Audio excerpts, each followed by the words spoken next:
Good afternoon, everyone. This is a meeting of the city's capital committee. Today is Monday, December 12th, 2022. Okay, all right, yeah. Bye-bye.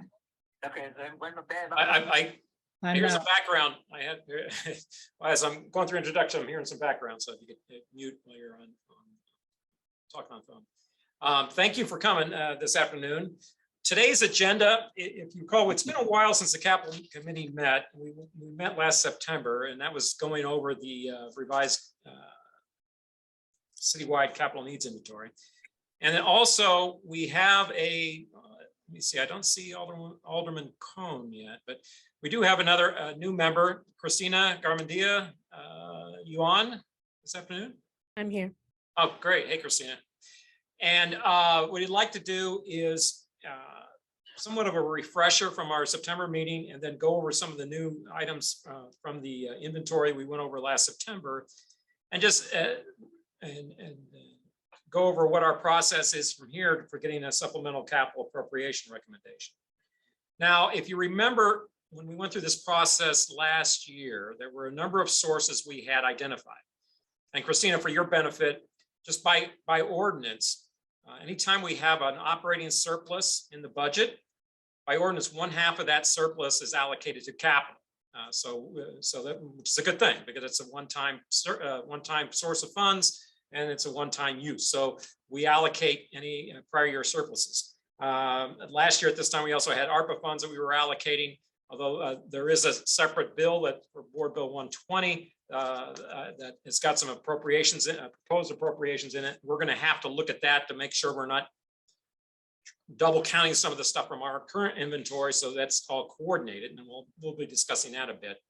And then I do know, as Latanya could tell you, that we've got a planned bond issue that was authorized by voters last spring. That is going to be, and Latanya can get more details about that in terms of what the funding would be, or based on interest rates and all, for those type of projects. So we've got a number of sources here they'd like to go over. So, but in conjunction with that, each year the Board of Public Service comprises a inventory of capital needs. Now we did that last September or last year, and then updated again in September. We've also had some Citizen Advisory Committee input on the presentations. And what I'd like to start off with is just Rich, if he could go through the latest version of the capital needs inventory, just sort of identifying so everyone's familiar, reacquainted with what those requests were, as well as anything that's popped up as new on those sheets first. And then I'm going to wanted to go and talk about the Citizens Advisory Committee and what some of the input we got from them as well. And then we can talk a little bit more about some of the more details related to the sources in Board Bill 120, if that sounds like a plan. So, Rich, do you want me to pull that up on screen? And I could do that? Okay, well, let me share screen and then we'll get there. Let me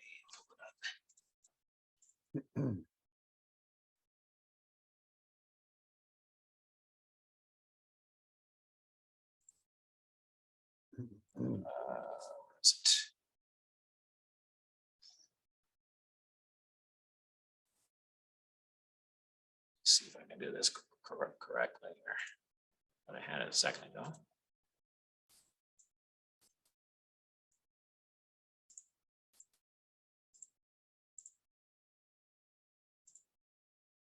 Let's see. There we go. Great, thanks, Paul. Good afternoon, everyone. And I just want to reintroduce myself. I think, Christina, you know me, Rich Bradley, President of the Board of Public Service. And also with me today, I have Chris Amos, who is the Commissioner of Equipment Services. Where Chris will be instrumental is answering any questions about the city fleet, the fire department fleet, and the police department fleet. So what you have on the screen is the capital improvements needs summary. We have basically broken this down into 3 categories of critical, needed, and desirable, or red, yellow, and green, if you will.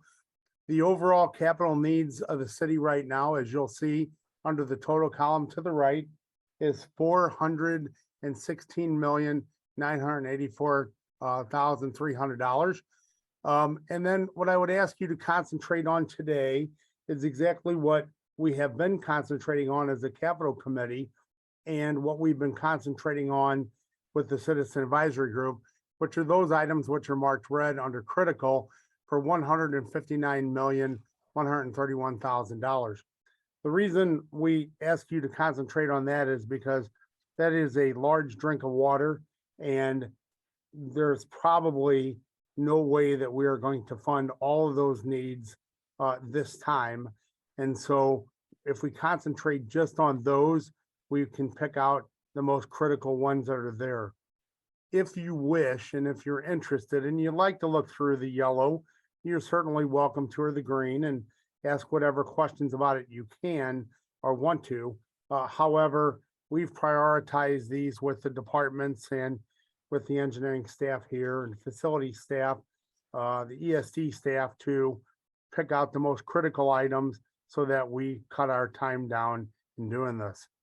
So if you also notice on the left under categories, these are categorized under streets, bridges, parks, recreation and forestry, fire department buildings and equipment, police department buildings and equipment, corrections and other public safety, and G, other municipal buildings and equipment, and H, city vehicles, which are non-police or fire.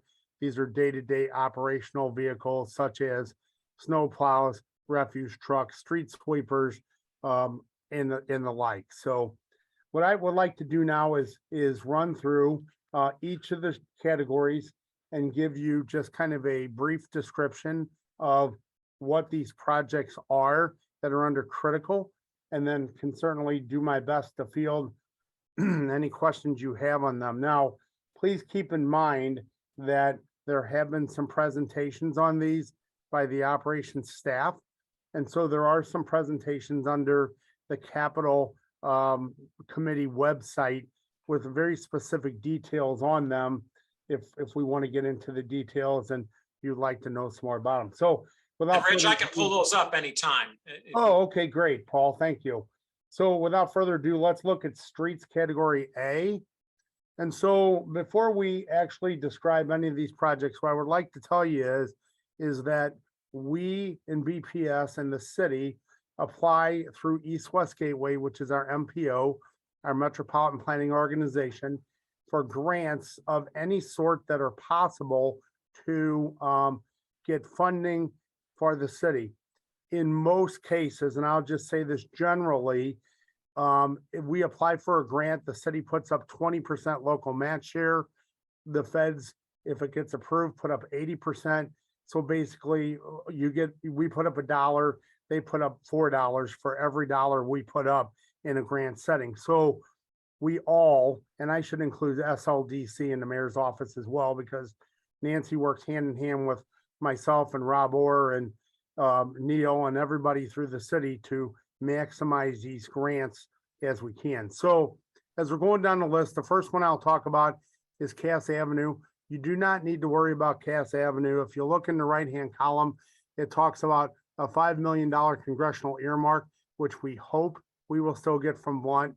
The design is about $3 million, and SLDC, the plan here in conjunction with BPS is to apply for a RAISE grant, which is very similar to what I just described. It is about a $19 million project. The city would come up with about $3.8 million utilizing the earmark and other funding from SLDC and be able to fund that project in conjunction with the NGA development. So that one is really nothing to worry about. It's more informational than anything. The next item down the list, number 4, traffic management enhancements, Clarabelle Euclid, Walton, Taylor, Newstead, Pendleton, and Sarah, is a $4 million.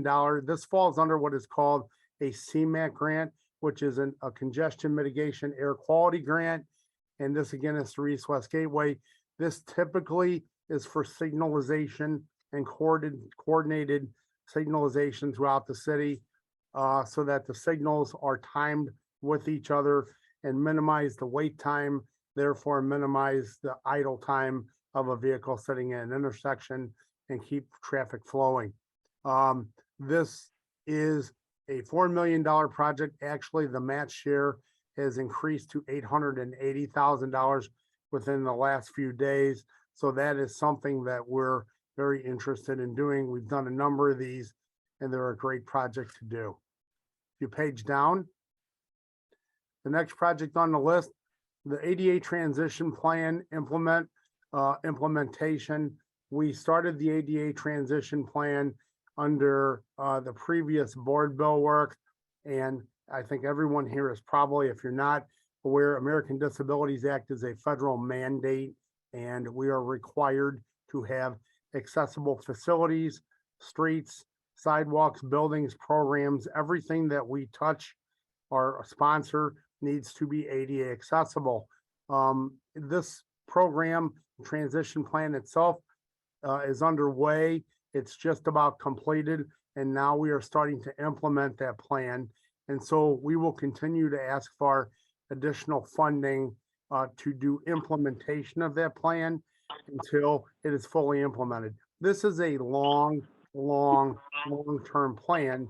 When you talk about the thousands of miles of street, sidewalk, built a number of buildings that the city owns, as well as the programs we sponsor, it is something that we continue to need to put funding into so that the United States Justice Department, in the words of David Newberger, our Office of Disability would say, if they came in and did an audit on us, that we are doing our very best to continue to improve our ADA accessibility.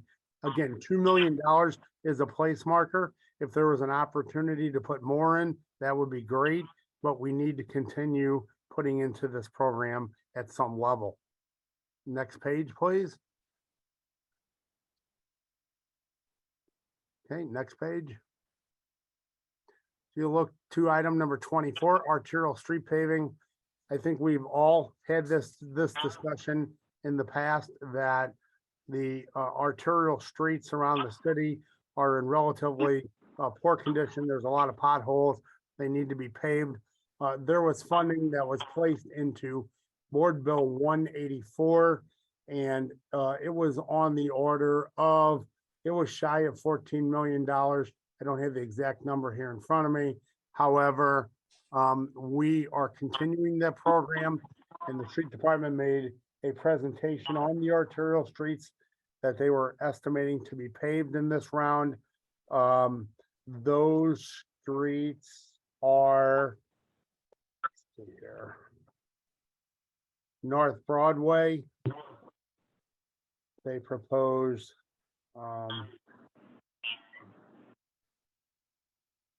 South Broadway, and they proposed Florissant as part of this $14 million additional arterial street paving. Again, at the end of the day, this is very similar to the ADA transition plan. We have hundreds and thousands of miles of roads around the city. The arterials are probably the ones that need to be concentrated on first, but this number could certainly grow beyond what it is. This just seems to be a good number for us to accomplish within the time frame of the funding that would be available. Hey, Rich, Yes, sir. Alderwoman Boyd had her hand raised. Okay. Go ahead, Alderwoman. Hey, Rich, you know my question because I saw you went past it. So on the Goodfellow project, I saw where you had that it was the match and all of that, but you don't have when it's starting or is it starting or what we're doing. Right. So the Goodfellow project is actually part of Board Bill 184 work. It is already funded. It is, as we talked about in the Streets Committee last week. The conversation is those 5 corridors have been lumped together, and we have selected consultants to do the design work on them and provide us with engineering design so that we can actually build them. Mr. Flake also mentioned that the paving equipment from the city didn't come back for repair until September. So there was no way to get those paved over the summertime. And then there was also this discussion, Alderwoman, about the additional corridors that were added to Board Bill 120, which would add additional ADA, curb work, traffic calming and other items to those corridors as well. So sorry to be so long-winded. That project is underway. And as soon as we have a time frame with the consultant, you will obviously be involved in all the planning of that. Okay, thank you. Yes, ma'am. Okay, yes, and Noel had a question, and looks like Board Bill 184 appropriated for arterial streets for Union, Grand, Kings Highway, Jefferson, Goodfellow. That is correct. Those are the 5 corridors that I'm referring to. So this is additional paving that is on top of that, as well as there's also an item in Board Bill 120 for additional paving, and that item is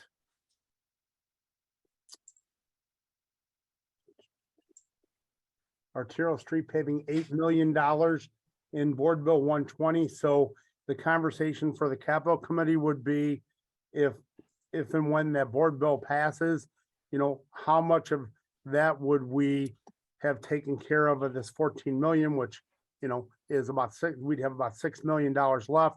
So therefore, that would be the balance of that funding. Yeah, so trying to pull it up here. It's And right to at the clarify top.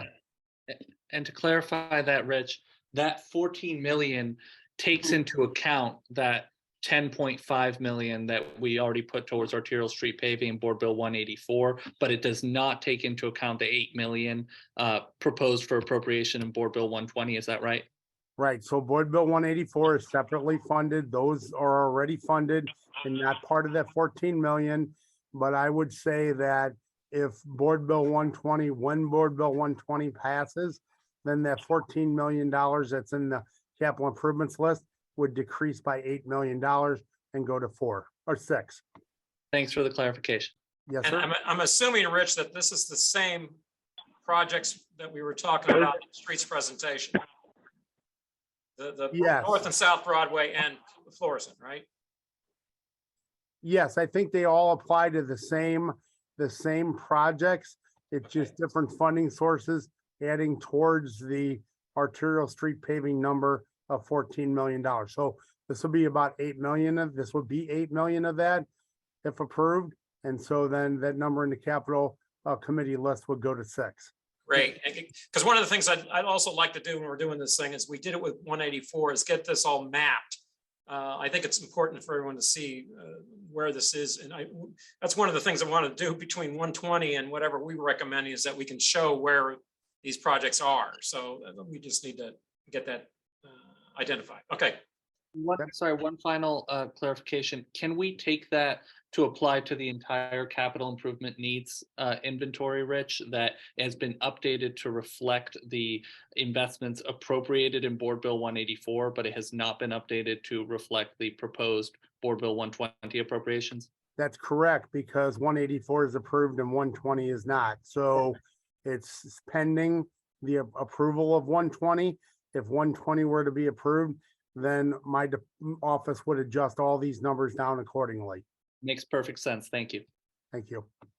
Okay, the next item on the list is underground downtown lighting vaults for $2 million. This is a request from the street department. Basically, they house the electrical substations for the city streetlights, and they are badly deteriorated. They need drainage systems. They flood often.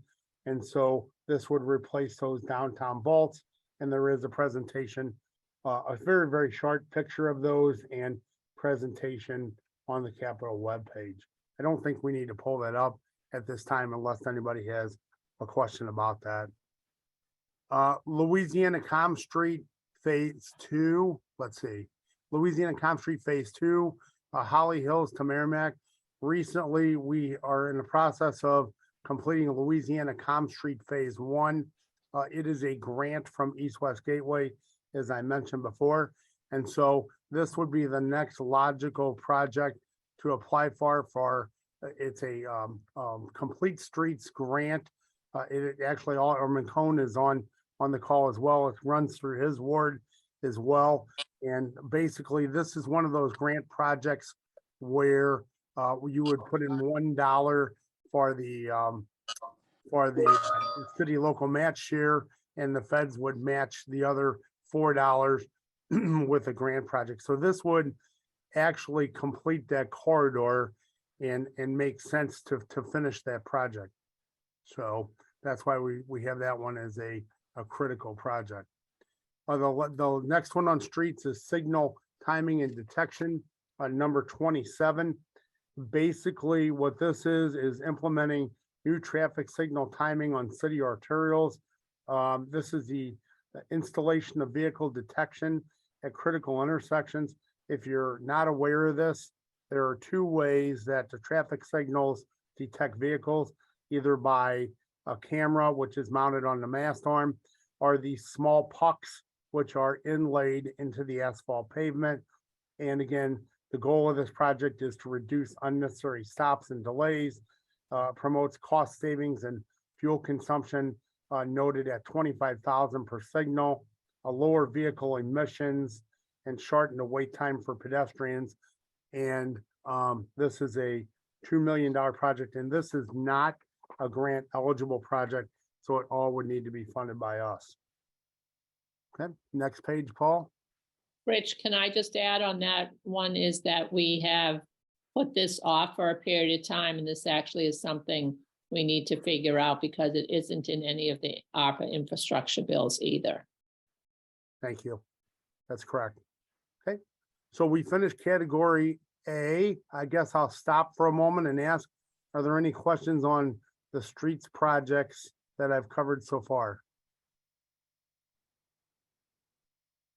Okay. And again, yeah, I was just going to point out again, and if you didn't reference, but all these projects were detailed under streets, and we can have them come in and present to committee, but they presented to the Citizens Advisory Committee.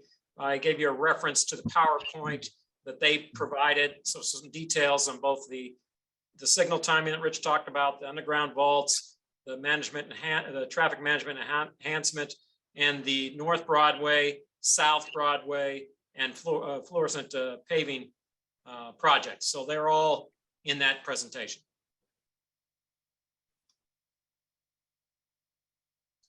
Okay.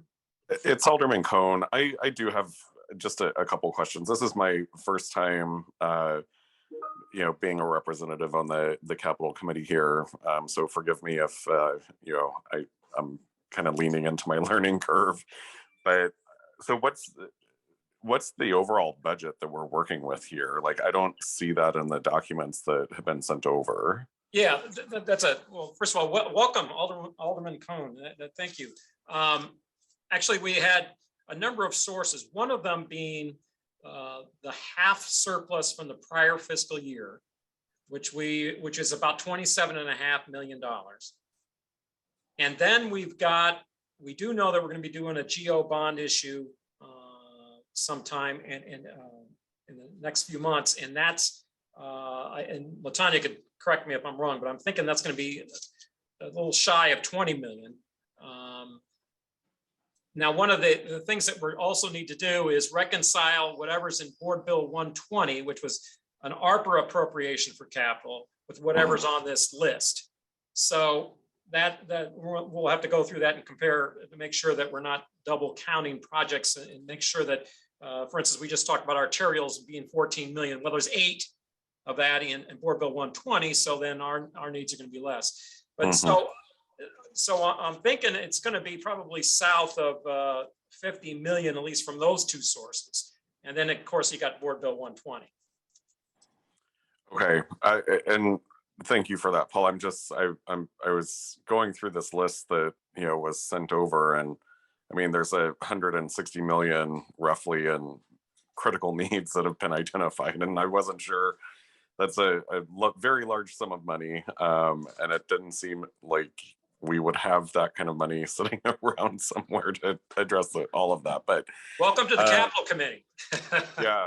Yeah, that's what we face all the time, and it's incredible when you look at it.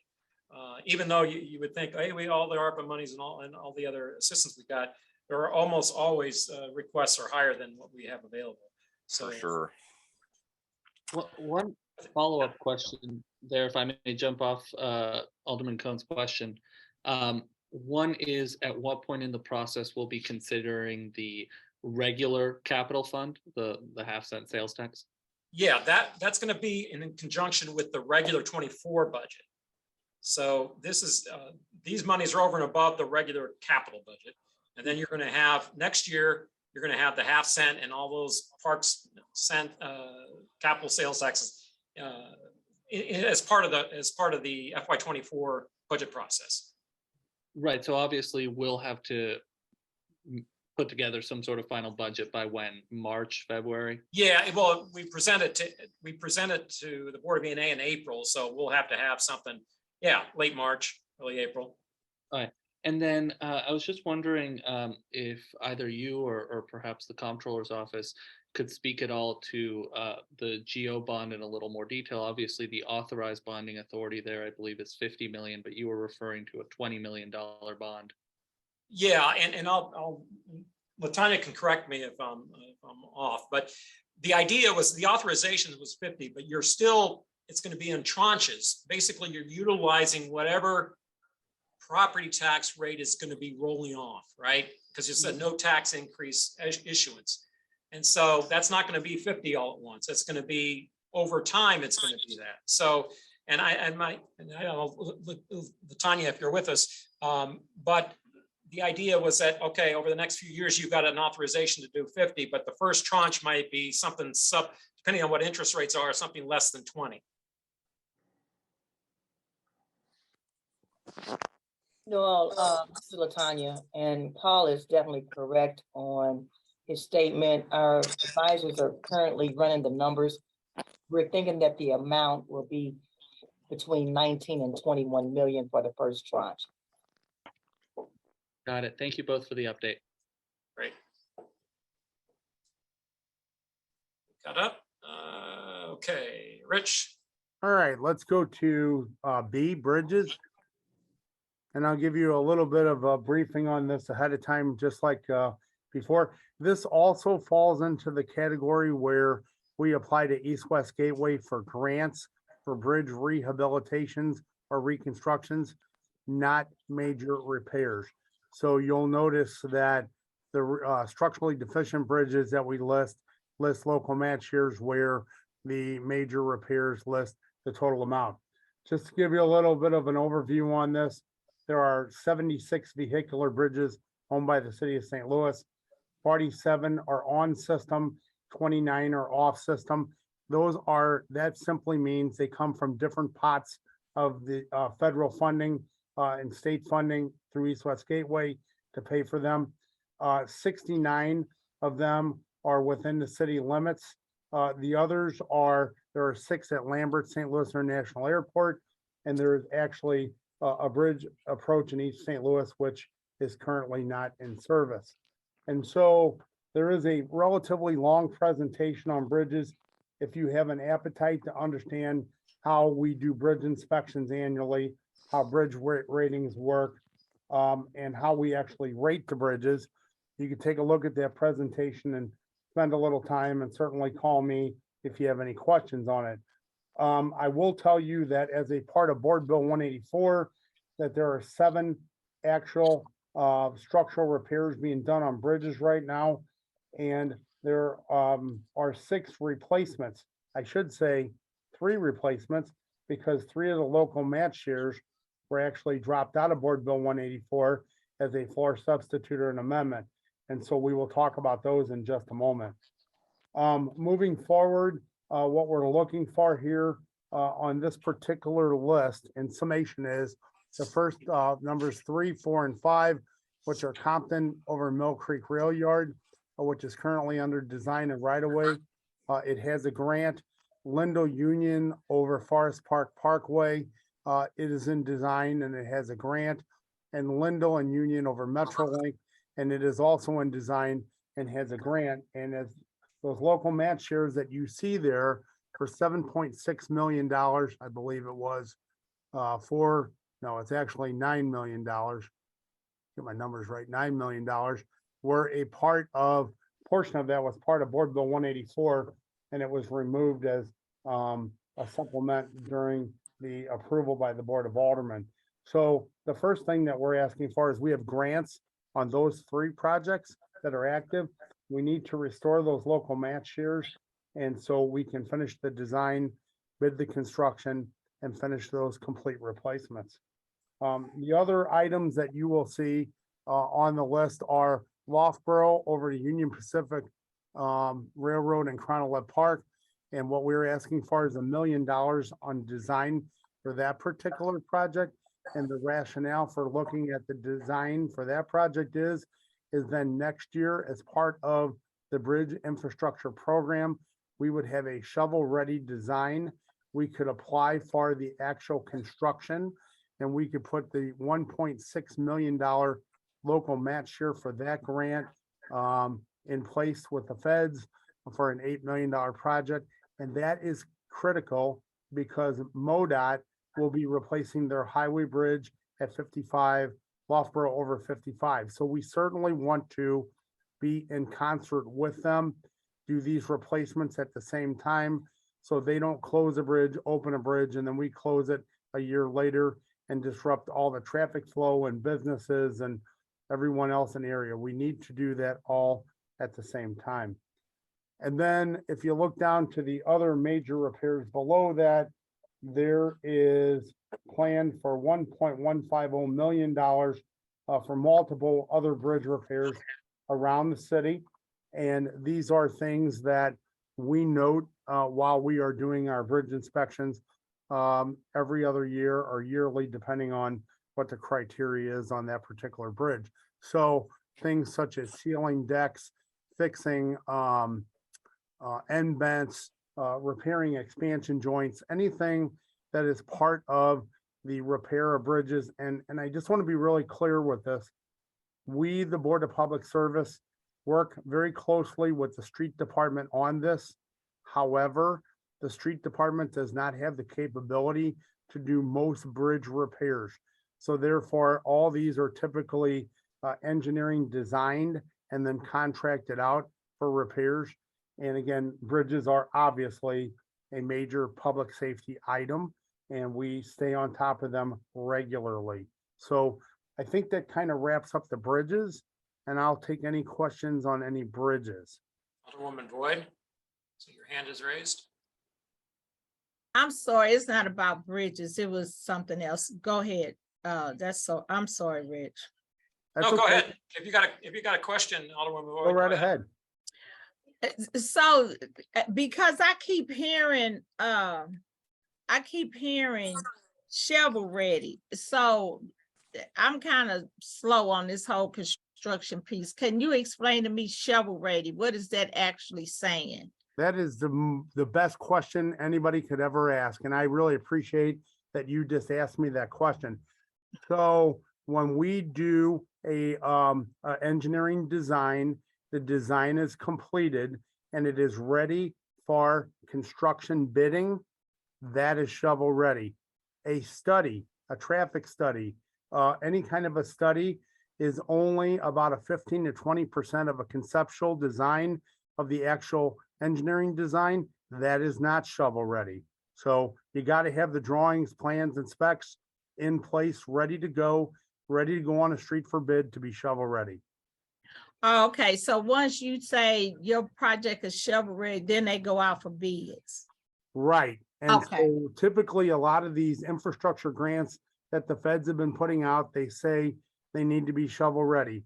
The real problem with that is that usually in the engineering world, you don't design projects and set them on the shelf waiting for someone to come up with a grant, because things change, conditions change, the condition of the structure changes, right of way changes, it goes on and on.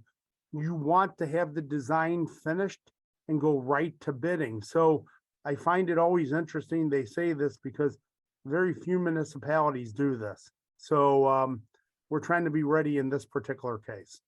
Okay, thank you so much. Yes, ma'am. I was going to point out that Rich's group also at BPS did a great presentation on bridges. That was also in a link provided in your email. It's right on screen now, but you can pull that up anytime to go over the inventory of bridges, their bridge ratings and all that stuff.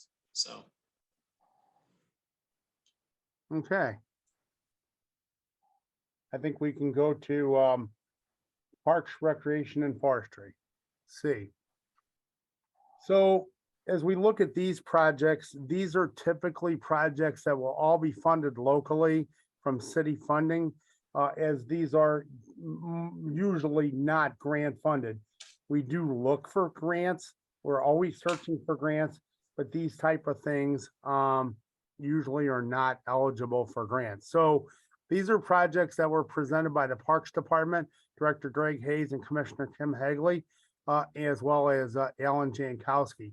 And so the first one is park maintenance buildings and buildings across various parks, $10 million.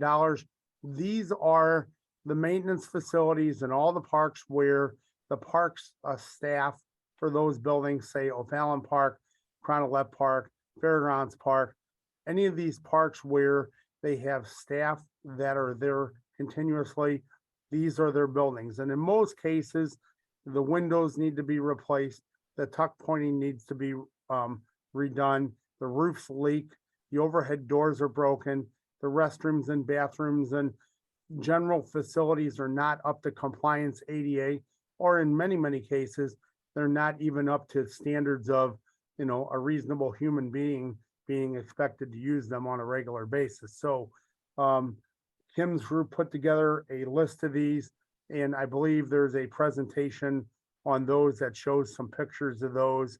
And, you know, you could take a look at those if you wish.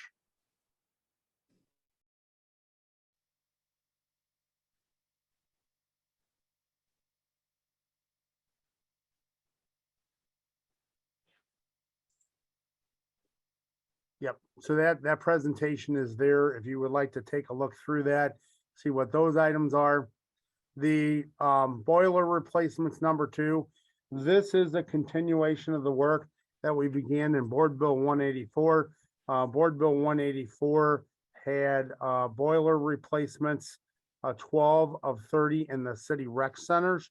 And so this is the remaining balance that would be utilized to finish up the needs of the boilers in the rec centers.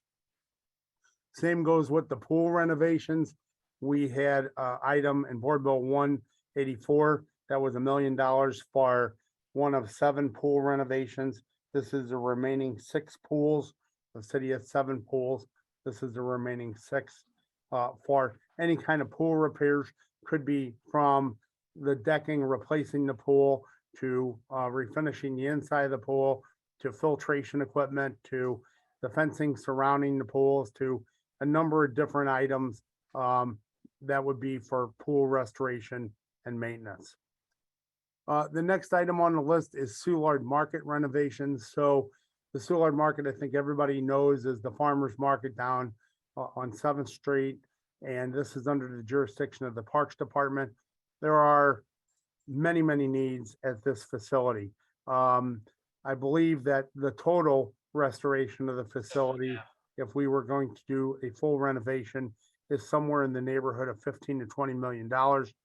This particular list is fixing critical needs. There's the list there in front of you, replacing hot water boilers, looks like electrical wiring, security lighting, roof tuck pointing, softening, windows, painting, bathroom renovations, heaters for the exterior stalls where the vendors are, insulation, mold remediation, and many, many things along those lines. So the Soulard Market needs a substantial amount of work, and this number is just basically a number showing a list of the critical repairs that would be done. This is not by any stretch of the imagination a full renovation of the facility from top to bottom.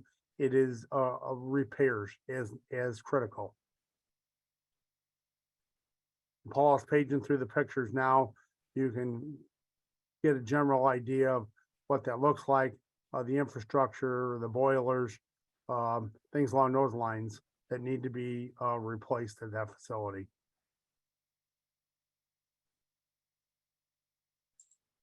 Okay. The next item on the list is the greenhouse renovations in Forest Park. I'm sure most people are aware that the Parks Department grows most of their plants that they utilize in their 110 parks. And so this $3.5 million renovates the glass greenhouse, which is right down the street and adjacent to Highway 64 from the park's headquarters. It is a glass facility, and much of the glass is damaged, needs to be replaced or repaired. And so this was our estimate of what kind of work needs to be done to that facility. Okay, you page down.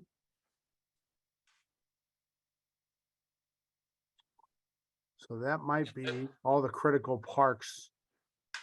Let's stop there and ask, does anyone have any questions on the parks projects that I talked about? Who else got his hand up? I'll jump in. Thanks, Paul. And thanks, Rich. We appear to have a really comprehensive overview of the Parks Department needs, and clearly they provided significant materials and substantiation for the critical needs. I'm wondering if we've gotten the equivalent from the Recreation Division, and specifically would love kind of the substantiation or justification for why the 6 million in HVAC upgrades and the 9 million in interior rec center renovations fell under the needed category, just because we know how much of a priority our rec centers are to our community, and just trying to get a clearer understanding of what those needs are. So my guess would be, and I shouldn't say my guess, because my knowledge is, Noel, that we work with parks daily to do a lot of interior renovation and restoration to things inside the rec center. It is probably not many days go by when an SWA, a work order, doesn't come across my desk where my facility staff is working with Evelyn and Kim.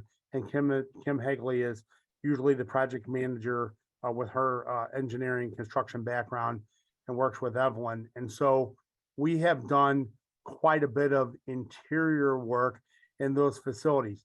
They become critical when they are usually failed, when we can't make parts for them anymore, when we can't fix what is there, it becomes irreparable.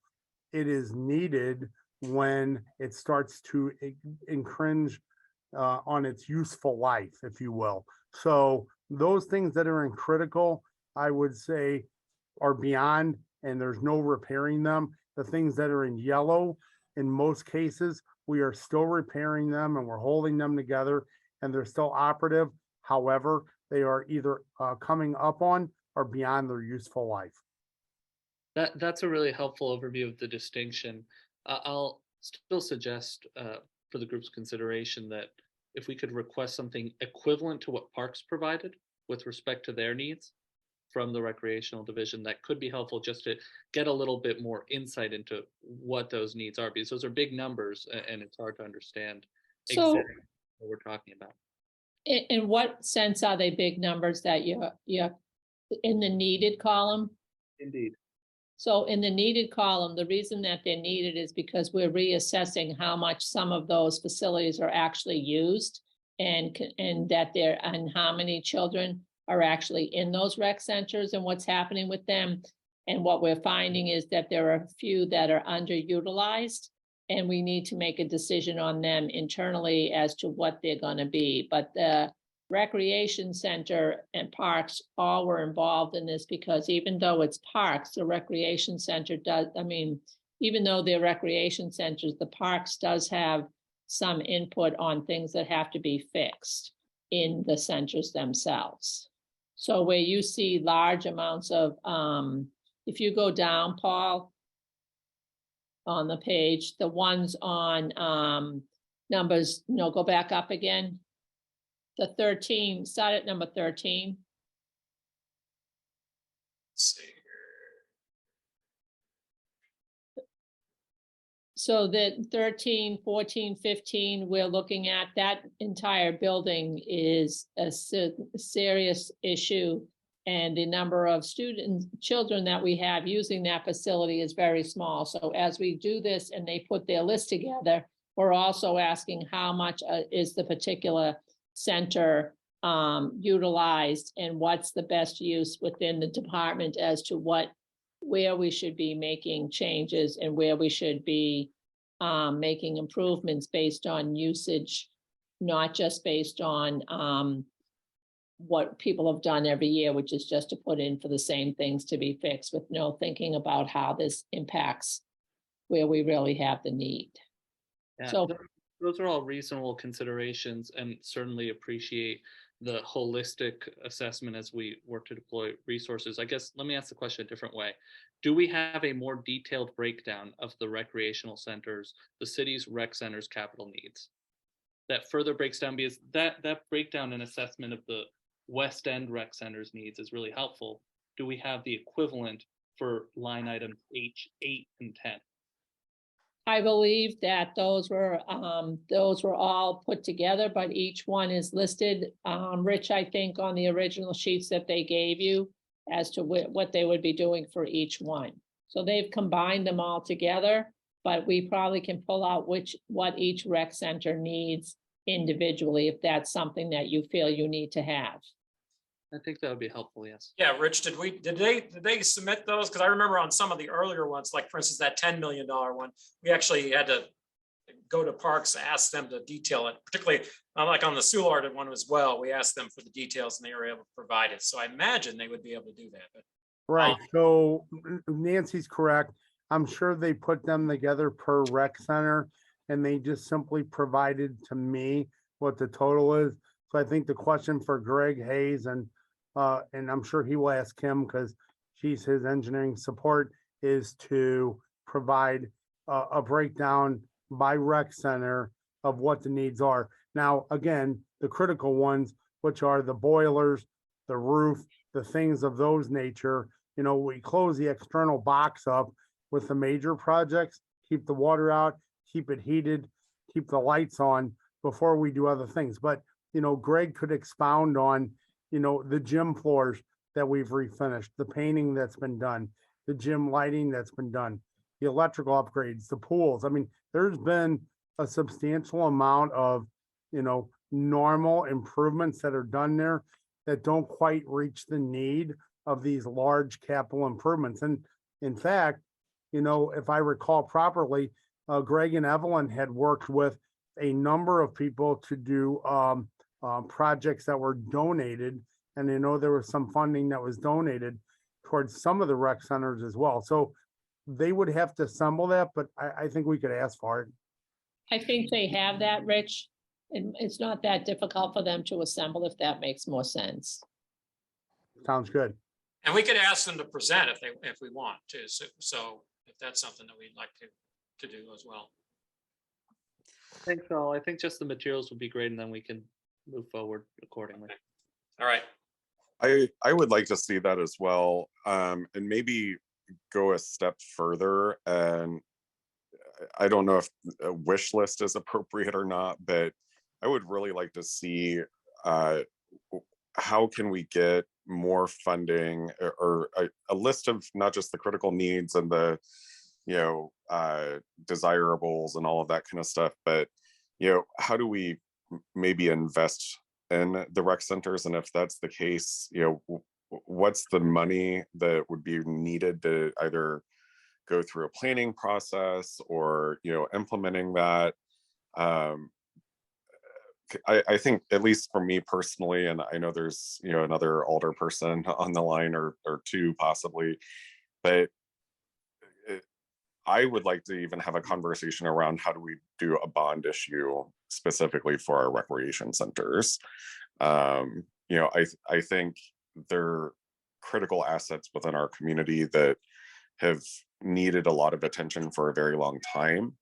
And if I think the voters would support, a longer term strategy and investment in those. And so I think that list would be helpful if we can start to think about that and have conversations around it. Because we sorely need to invest in these rec centers. Okay, we can get that information from Parks, So- and just detail it out, right? So Paul, before we go down that road, let me just add this caveat. I think it's a great idea to figure out what the needs may be, but one of the things that I've asked the Parks Department and Recreation to do is assess how much they're being used, what does the utilization looks like for individual rec centers, and what are we doing to try to increase the amount of participation at those rec centers. We have 2.5 centers that have had quite a bit of work done with them, and they are the 2.5 least used centers in the system.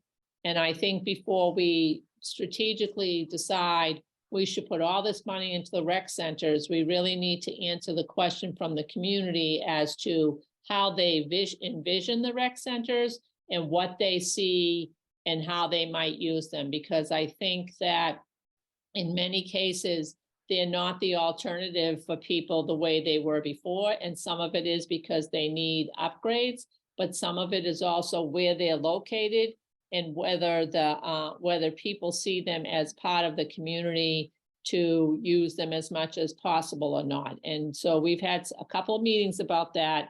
And I think it's fine to look at bonds and everything long-term, but I do think we need as a city to understand better how the residents view the centers and how we can best utilize them. And part of that might be what you make changes in to make it a more, I don't know if friendly is the right word, but a more inviting place for people to come and use as we go forward. But Dave, you all spent in the last administration over $1 million on the Buddha Rec Center.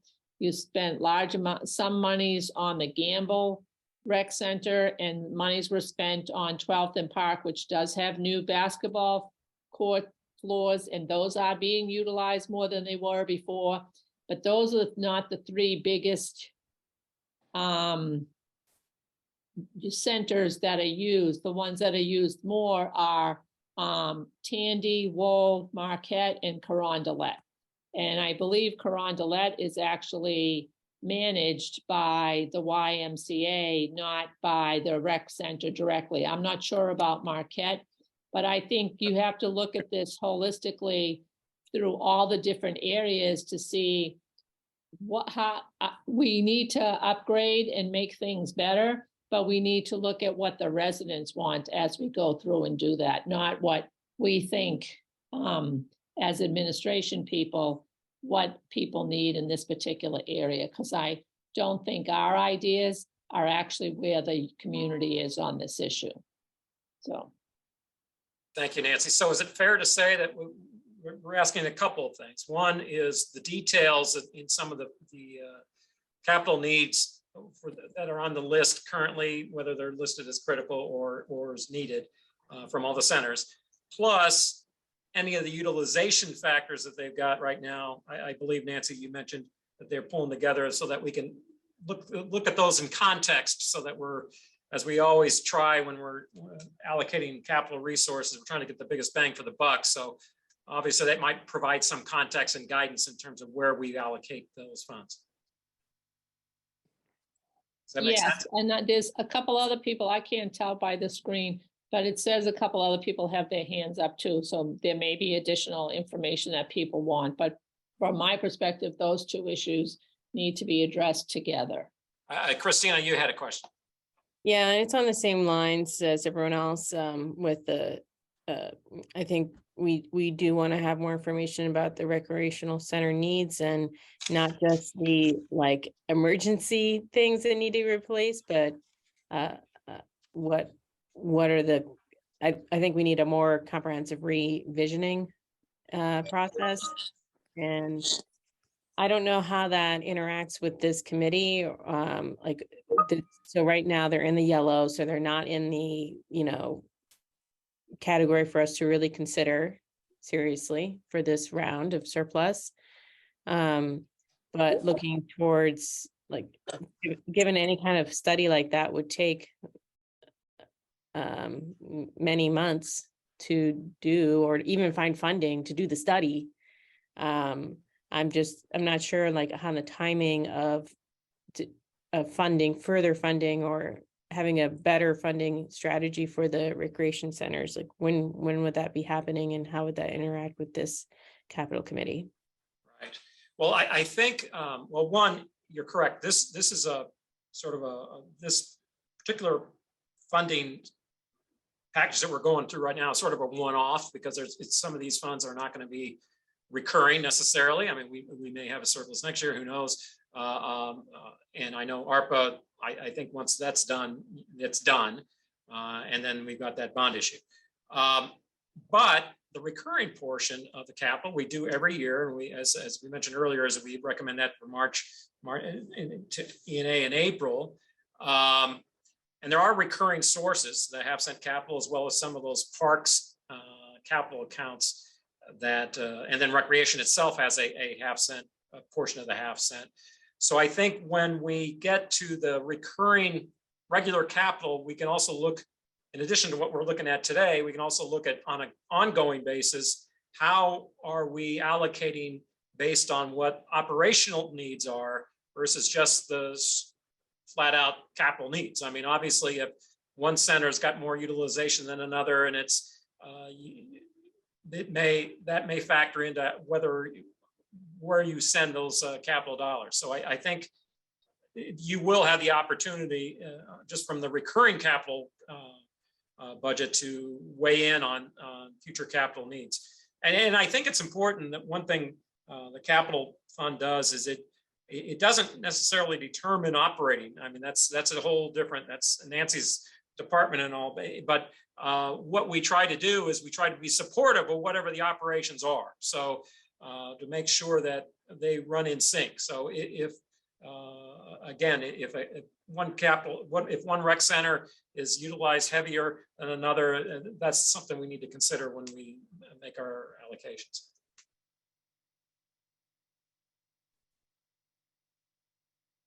Anything else on parks or recreation?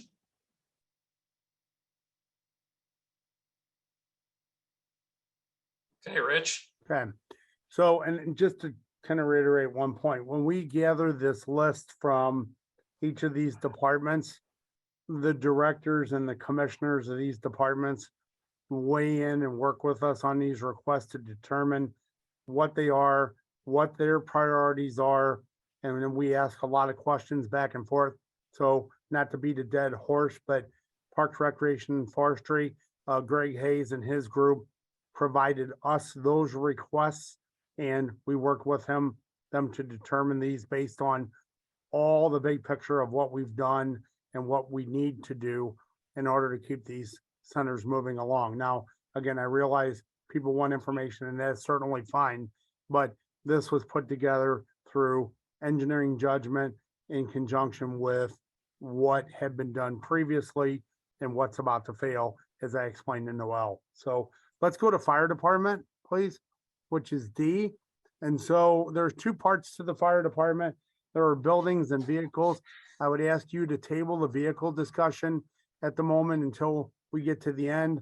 And then I will bring Chris Amos in on that, and he can help with me to answer any questions on the vehicles for all these departments, because that is a little bit of a different subset than buildings. So first of all, priority number one, the fire department repair and storage garage, which is on Spruce Street, right down from City Hall here. It is a large multi-story facility whereby they store equipment and records and all kind of things that the fire department doesn't have space for at their headquarters. It used to be the old fire department shop, but it is now a storage facility for them behind engine house number 2. It needs to have a roof put onto it, and we estimate that roof removal and replacement to be about $750,000. That building also had various other issues in the past with water infiltration from windows. It had pigeons that got into the building and created an environmental waste to remediate.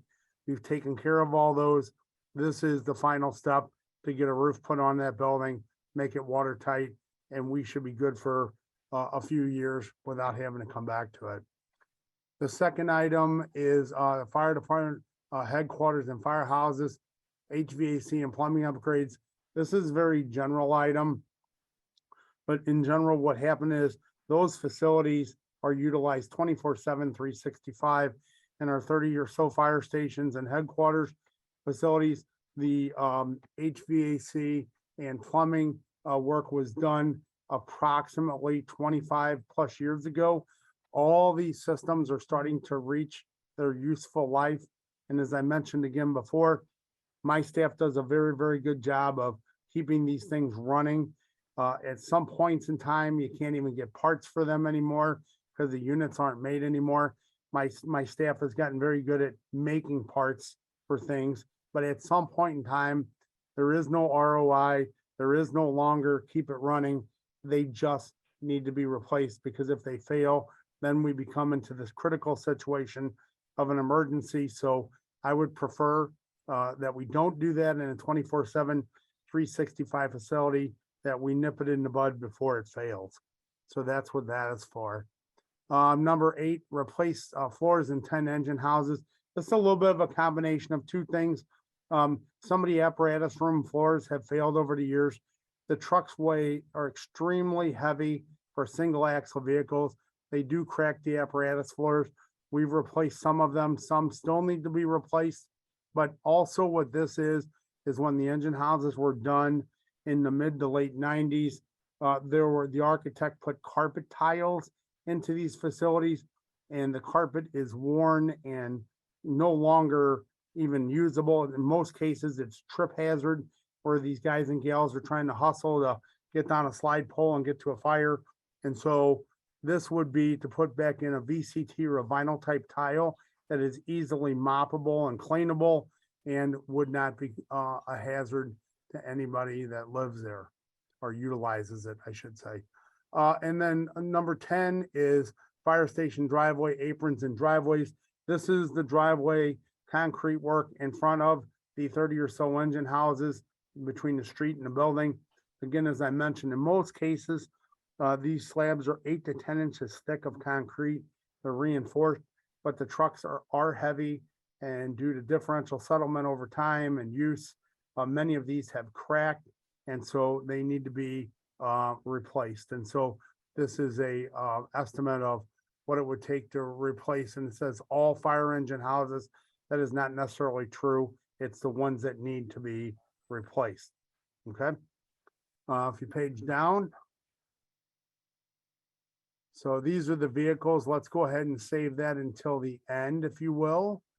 Let's go ahead and move to police, and I will ask you to do the same thing to consider the buildings, and then we can talk about vehicles at the end, since it's a different subset. So the first priority, there are a number of items done, a few items done in Board Bill 184. In particular, I will tell you that the Police Foundation was very generous, and they came in and worked with us on the 3 substations.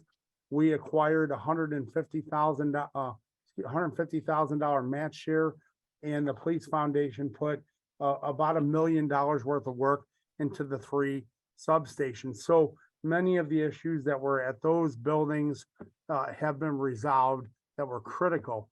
This particular item is replacing the HVAC system that serves the 7th floor of the radio tower equipment in the old police headquarters. So I want to just touch on this for a second. The radio tower is on top of the police headquarters at Clark and Tucker. This is the radio tower that does all the 800 megahertz communication between the dispatchers, 911, and all police vehicles and all police radios in the city. And so currently we're at a situation where the radio equipment is in that building. The HVAC equipment is drastically failing. We constantly work to keep it up and going, but on the hottest days of the year, that facility gets extremely hot from the radio equipment, and we are asking for a couple $100,000 to replace the cooling system to keep that radio equipment cool until we can possibly move into the PSAP facility, assuming funding is available for that. That would be finished in about 2026.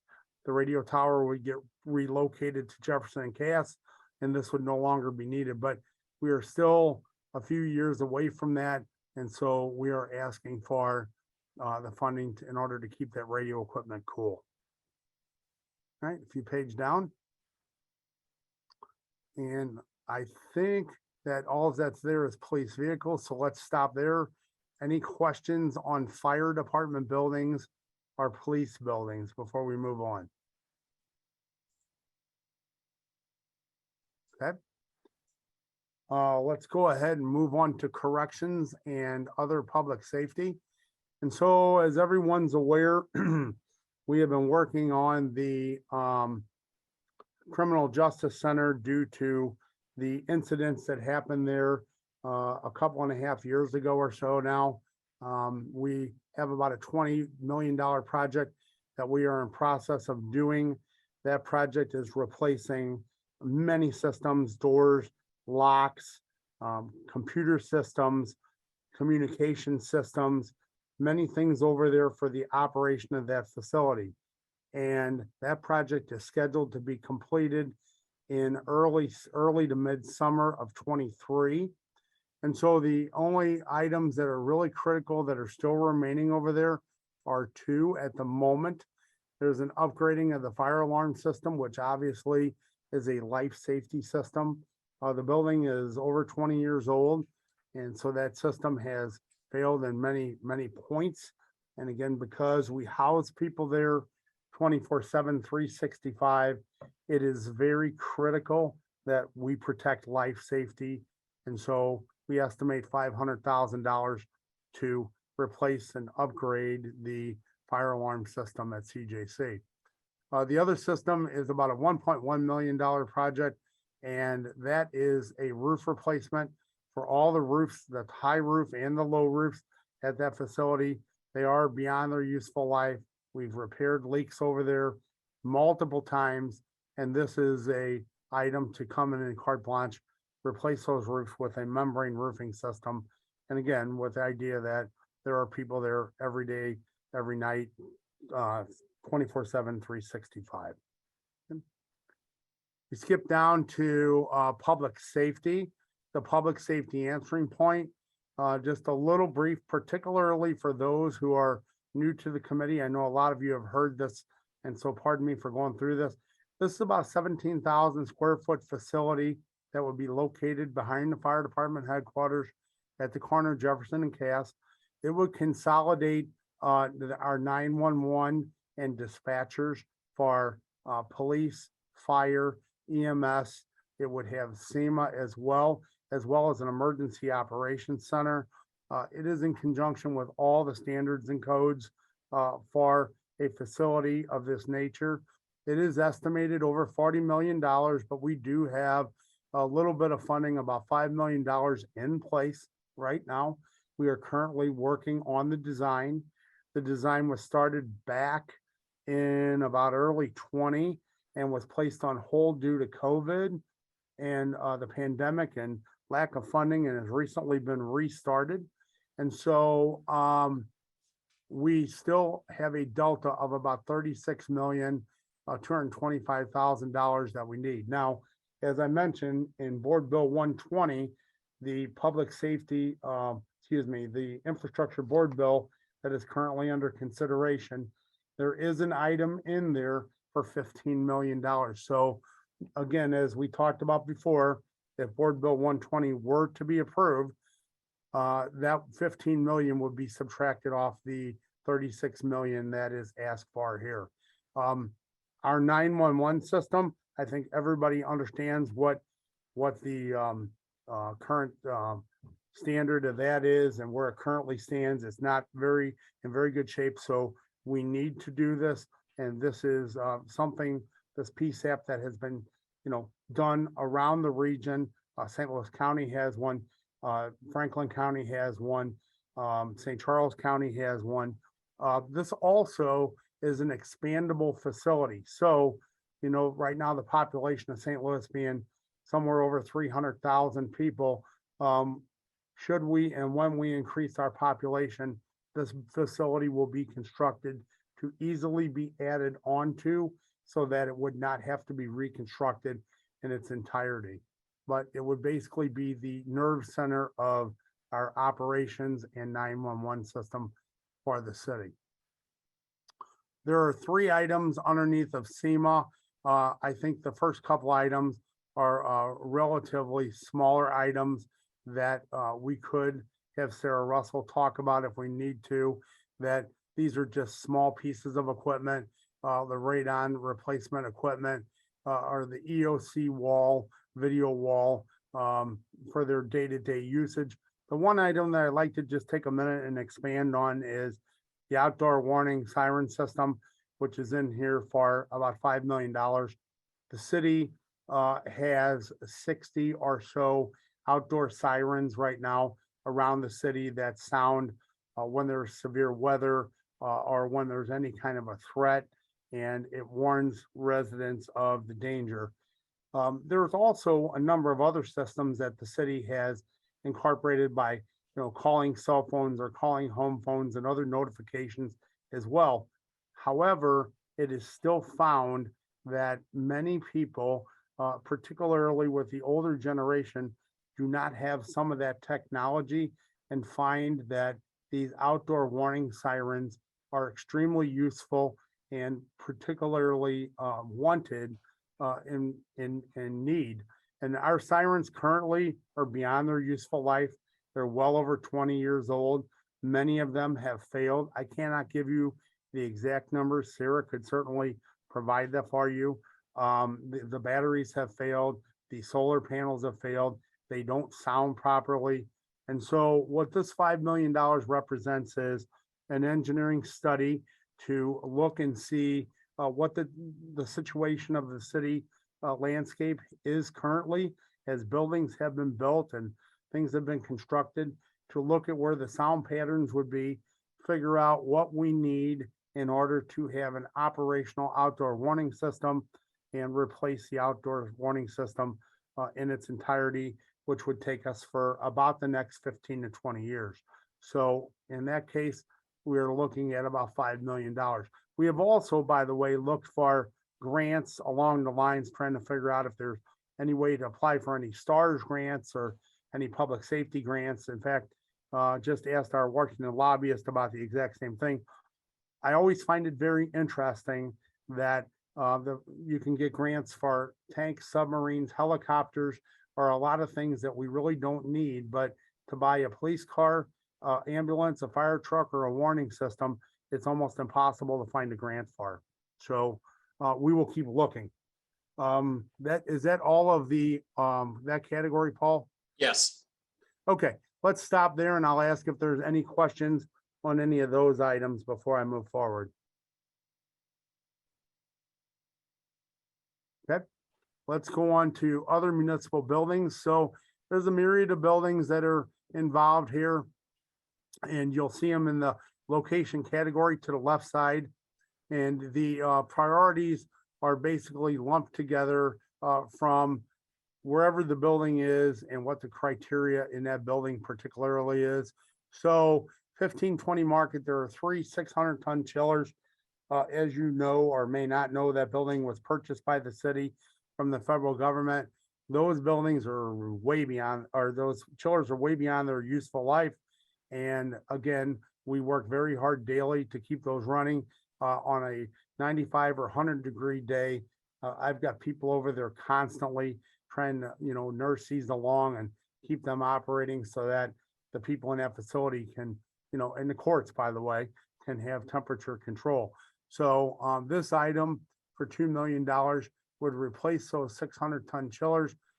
In replacing those chillers, we would also look at, high efficiency units and so forth, and, probably have some energy savings, well, we would, over what is currently there, and certainly some maintenance savings over the time, equipment, and parts that we are constantly doing to keep those chillers in operation. The next item on the list is medical examiner, autopsy room lighting. I think it kind of speaks for itself. It's an item that they need to do their work daily. We have taken care of a number of items at the medical examiner, either through Board Bill 184 or just building repairs funding over the years. And I will make my pitch for that now, that we always get an opportunity to have some discretionary building repair funds. There were $750,000 in building repair funds in Board Bill 184. And within the time that was approved, we have expended all $750,000 repairing systems, replacing systems, and keeping things operating. So beyond all these items, I would ask you to please keep that in the back of your mind, as that comes in handy for things that we cannot foresee, like a broken water line or an electrical service or something that just happens to show up that nobody foresaw. We do our best, but there are certainly things that happen every day, just like at your house, we can't foresee. So I would ask for that as well. As we page down, the next buildings, we start to look at the courts buildings, and we work very closely with Nathan Graves, who's the courts administrator, and his facilities maintenance manager, in order to do things in the court on the courts buildings. And so they really don't have a lot of capabilities to do the engineering work or construction work. So my facility staff and my engineering staff has been very good about working with them and helping them understand what they need and what needs to be done. So on this list, the first item, engineer exterior stone stabilization, reset and tuck pointing. If you look at civil courts building, the exterior of that building has a series of face panels that are on it that are made of stone. Those are held to the building with metal tabs, which I'm sure you would know that in 100 years, the building has been standing there, they rust, and those stones start to move. And so we have a project estimated. We've surveyed the building, looked at the ones that are moving. We have fixed some in the past. It's a very expensive process to fix these from the inside out, as the building is very tall. And so we have $700,000 estimated to do the current exterior stone stabilization at the Civil Courts building. This one, again, is another life safety item. The fire alarm system is, again, beyond its useful life. Many of the panels and sensors and so forth are not operating. And so this is a carte blanche replacement of the entire fire alarm system with an addressable system. We are currently doing the one in City Hall by Board Bill 184. And so our hope is to get all these buildings on the same type of addressable system, reporting to, the same devices and everything working in conjunction with each other over the years. What you'll find is different people have done different things. And so it's a real mix match of what is there. The courts buildings have a lot of people in them for jury duty and other, public functions. And so it is incumbent on us to make sure that life safety systems are operating. The next item on the list is an interesting question, because people will ask this question over and over to me. In order to meet code for the toilet room and the basement, that is not a typographical error. It would take $900,000 in order to properly provide ventilation to the restroom, which is in the basement, which is very far below the grade of that building. And so we have put this off and put this off and put this off for many, many years, because it is such an expensive item, but it is a code related item and something that needs to be done to bring that room up to code. The new water service, the building, it's estimated that the water service has failed a few different times and been repaired. And so this puts $800,000 in to replace like in kind the water service to the building from the main into the building, so that we don't have a catastrophic failure. The water doesn't leak into the building, into the basement, into electrical equipment and elevators, and damage a whole lot of things that it has damaged in the past. It is, the service is original to the building, So it's something that needs to be done. The next item on the list is in the Civil Courts Building is Wi-Fi and sound system upgrades. I think, again, this item speaks for itself. This is putting new sound systems into the courtrooms so that people can properly hear and communicate during court proceedings. New revolving doors, simply stated, these are the doors that are on the front of the Civil Courts Building that have been there. I believe they are original. This would replace those with new and updated doors that function properly. Carnahan Courthouse, replace supply and waste piping. This is HVAC. This is plumbing related work for both potable and wastewater. Much of the piping systems are original to the construction of the building, and they leak in many cases. We have to dig through the plaster walls to patch these things. After a certain point in time, the patches just you can't patch it anymore. And so we are estimating $1.5 million to replace supply and waste piping throughout the building. Again, another fire alarm system in the Carnahan Courthouse.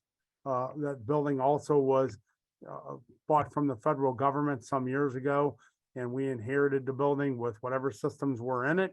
And so this would be a removal and replacement of the fire alarm system that's in that building for life safety. Again, a replacement of revolving doors on the front of the building. Seems like federal buildings always had revolving doors. So one of these things that, again, just as above with civil courts, we need to replace those so they operate properly. I think then we drop down to ITSA. They had an item on here for the Hyper-V SAN replacement. If we need to ask questions about that, I believe it looks like it's a storage for city servers and support them. The current SAN ends on 8/31/23. So I believe that's ended. Cindy Reardon or Simon could expound on that if we need some backup on that, but they believe that is a critical need for ITSA. And I think that is the end of other municipal buildings, Paul? Yep. Yes. So let's stop there and I'll see if I can answer any questions you have on municipal buildings. So Rich, I don't think you can see my hand because of the white wall, but Oh, I do now. Oh, there it is. I want to know if we replace these revolving doors, are we using a different type of a door? Or are we trying to replace them with revolving since those are outdated and most people don't use those type of door anymore? So I think that's a great question. I think what we would do is we would work with the courts facilities folks and the architect that we would hire for the job and see what the best answer is to replace those. It certainly could be just an egress door. I believe at 1520 Market, we removed any revolving doors that were there years ago. So yeah, I think we'll look at what the best option is.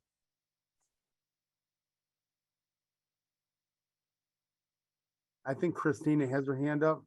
Yes, thank you. I guess my overall question is, what was the primary recommendations of the citizen advisory group on the capital expenditures? And how is it reflected in here, and what didn't make it to this conversation? Yeah, Christina, we were going to conclude this, and our next thing on the agenda was to go through the survey from the Citizens Advisory Committee, show what they showed as higher priority and lesser priority. So that's coming up. Okay. And we did go through this entire exercise with them for a number of weeks, and we had presentations from the directors and commissioners and answered any questions that they had. So that should be pretty reflective of what they thought. Okay. Any other questions on other municipal buildings? Okay, if not, let's go back to fire vehicles at the top. Chris Amos, are you still here? Yes, sir. I'm on the line. Can you hear me? Okay, great. Okay, so Okay, yeah, just before we get started, Rich, I just want to make sure everyone's respectful of everyone's time. So, because we still have to get through that Citizens Advisory. so recommendation as the well. recommendation, and I will just mention that on Board Bill 184, we bought a number of fire vehicles. And I'm looking down the list here, and it was somewhere in the range of about $15 million. And so the one thing that we have here is simply to buy 6 more ambulances, and Chris can certainly expound on that. I believe there are 12 ambulances on the street every day, and we have to keep at least that many in the backup fleet in order to keep them operational. The fire department basically runs the wheels off of these, and at no fault of theirs, but these things never stop running. Many of our ambulances have had engines replaced multiple times in them, and Chris and his staff have done a great job of recommending, better heavy duty type engines that we've been using. And so they've been holding up pretty well. And I'll let him speak about that in just a minute. But I do want to say that under Board Bill 184, we bid the fire trucks and the ambulances and all those items that were in Board Bill 184. And what we found was that the bids came in substantially higher than what we had estimated for a number of these vehicles. We are purchasing out of each line item what we can afford. However, there was a shortage in order to get the full complement of vehicles out of 184. So Chris, you want to give a little talk about fire vehicles, what we need here and where we are? Yes, the ambulances, we managed to buy all 8 of them because we're using some funds for 2 of them out of the auction funds. Otherwise, we could have only bought 6. And we were able to buy 5 of the 9 pumpers that were approved. And then we have on order 1 of the 125-foot hook and ladders, but we could not place the order for the second 125-foot hook and ladder, nor the 75-foot Quint, which is the kind of the workhorse of the police fleet, until the money is moved in the current board bill into the right programs, which we normally are able to do, but we're not able to do this year because of a administrative oversight, I guess you'd call it. So we will ultimately, after that bill is passed, in order to allow us to move money around within the current ARPA funds, we will end up being able to buy everything that was approved previously except 4 pumpers. So my new request is for 6 ambulances because we were only able to buy 8 out of currently authorized money. We needed a full set, but in the initial request, the chief prioritized some of the bigger apparatus higher, and even the cheapest big apparatus, a pumper, came in at $1 million a piece, and the more expensive ones, the hook and ladders, are $1.7 million a piece. So basically, we had 2 years of extreme inflation between the time we submitted the budget and the time we actually got to bid and order the trucks. So it went up a lot more than anybody anticipated, given the economy. So that's the basis of the adjustment you see here. Now, there are other needs in the fire department that are coming up within the next couple of years, other than just those 4 pumpers and 6 ambulances. There are other things that the chief wants to prioritize, but they're not on this list. And so we'll continue to work on that. And then depending on what you want to do funding level wise, we'll work as many of the other requirements in as we can. Okay, let's stop there and ask if anyone has any particular questions about fire vehicles. Yeah, I did have a couple questions. Chris, so when I was jumping back and forth between 184, which is what was there. And so that was about 900 on the pumpers, that was about 900,000 a piece. We had projected 9. And so what we're saying now is that it's 1.2 million. Is that correct? Well, I think the pumpers are just over $1 million. Everything went up about 200,000 or 300,000 over what the budget was. So by cutting the 4 pumpers out of there, we're able to afford all the others. Okay, so instead of the 9, we've got 5. that you would think from, Yes, sir. And that was the choice the chief made. Which ones to cut. And I so- support it. So Paul, what you'll keep in mind too is previously with the capital committee, when it was non-ARPA funding, if there was funding in a family like fire department vehicles, if the pumpers ran over, but the ambulances did not, we were able to move funds from one line to a next.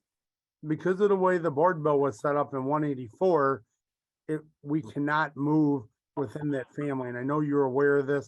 I'm saying this for everybody else's use. So that's where we ran into an issue with it.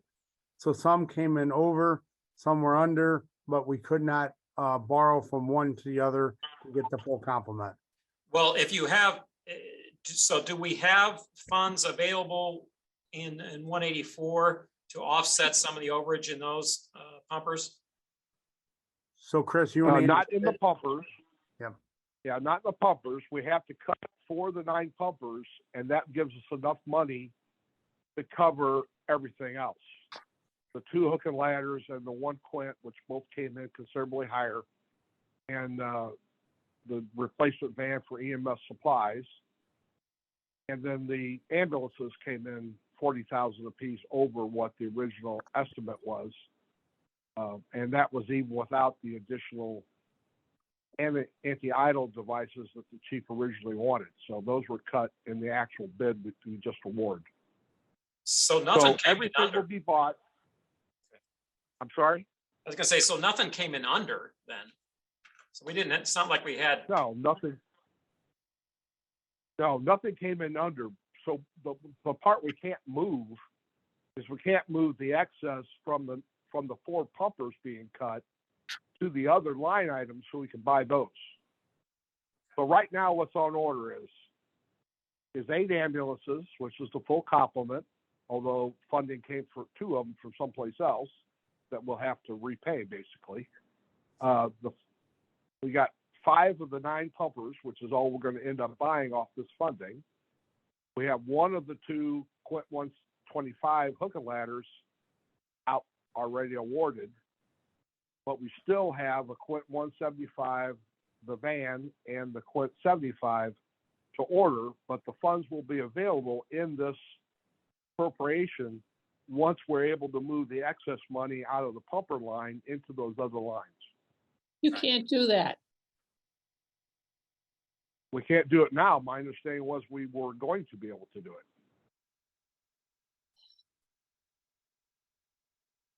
So, you would have, you'd have to amend the appropriation. right, we have to go back to the Board of Alder People and E&A to do that. That's what we've been trying to explain over and over again to you on this, in that, and in the next round of opera, in talking with the attorneys, we had them make it a little bit easier for us to move the money, because you can't move money the way that you can in the general funds. That's what the issue is. That wasn't clear to So people when they made these direct line items for X amount of what they wanted, but weren't necessarily completely up to date on what the cost for specific items was as they moved forward. No, I understand, and I've explained it to Dennis, to the chief, what the situation is. I I have just to. knew there had to be some Board of Aldermen action before we could complete the purchases, was my point, right? We will have to find funding and see if where we are getting funding from in order to do that, correct? Okay, well, the funding will You've be purchased available everything that in- you can purchase with the current breakdown that that the board bill 184 gave you. That's correct, but there will be surplus funds in the fire pumper program. I figured all that out and provided that to Paul. So Chris, I think the What best needed to go way and what is not. to give Paul and Nancy a summation of what that excess is after you bought everything you could.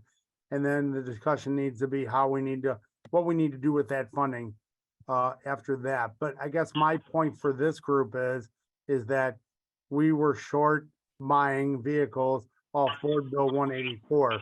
And so whether that residual at some point can be reapplied to that, or we need to look at that through this funding source, those vehicles are still on the table needing replacement.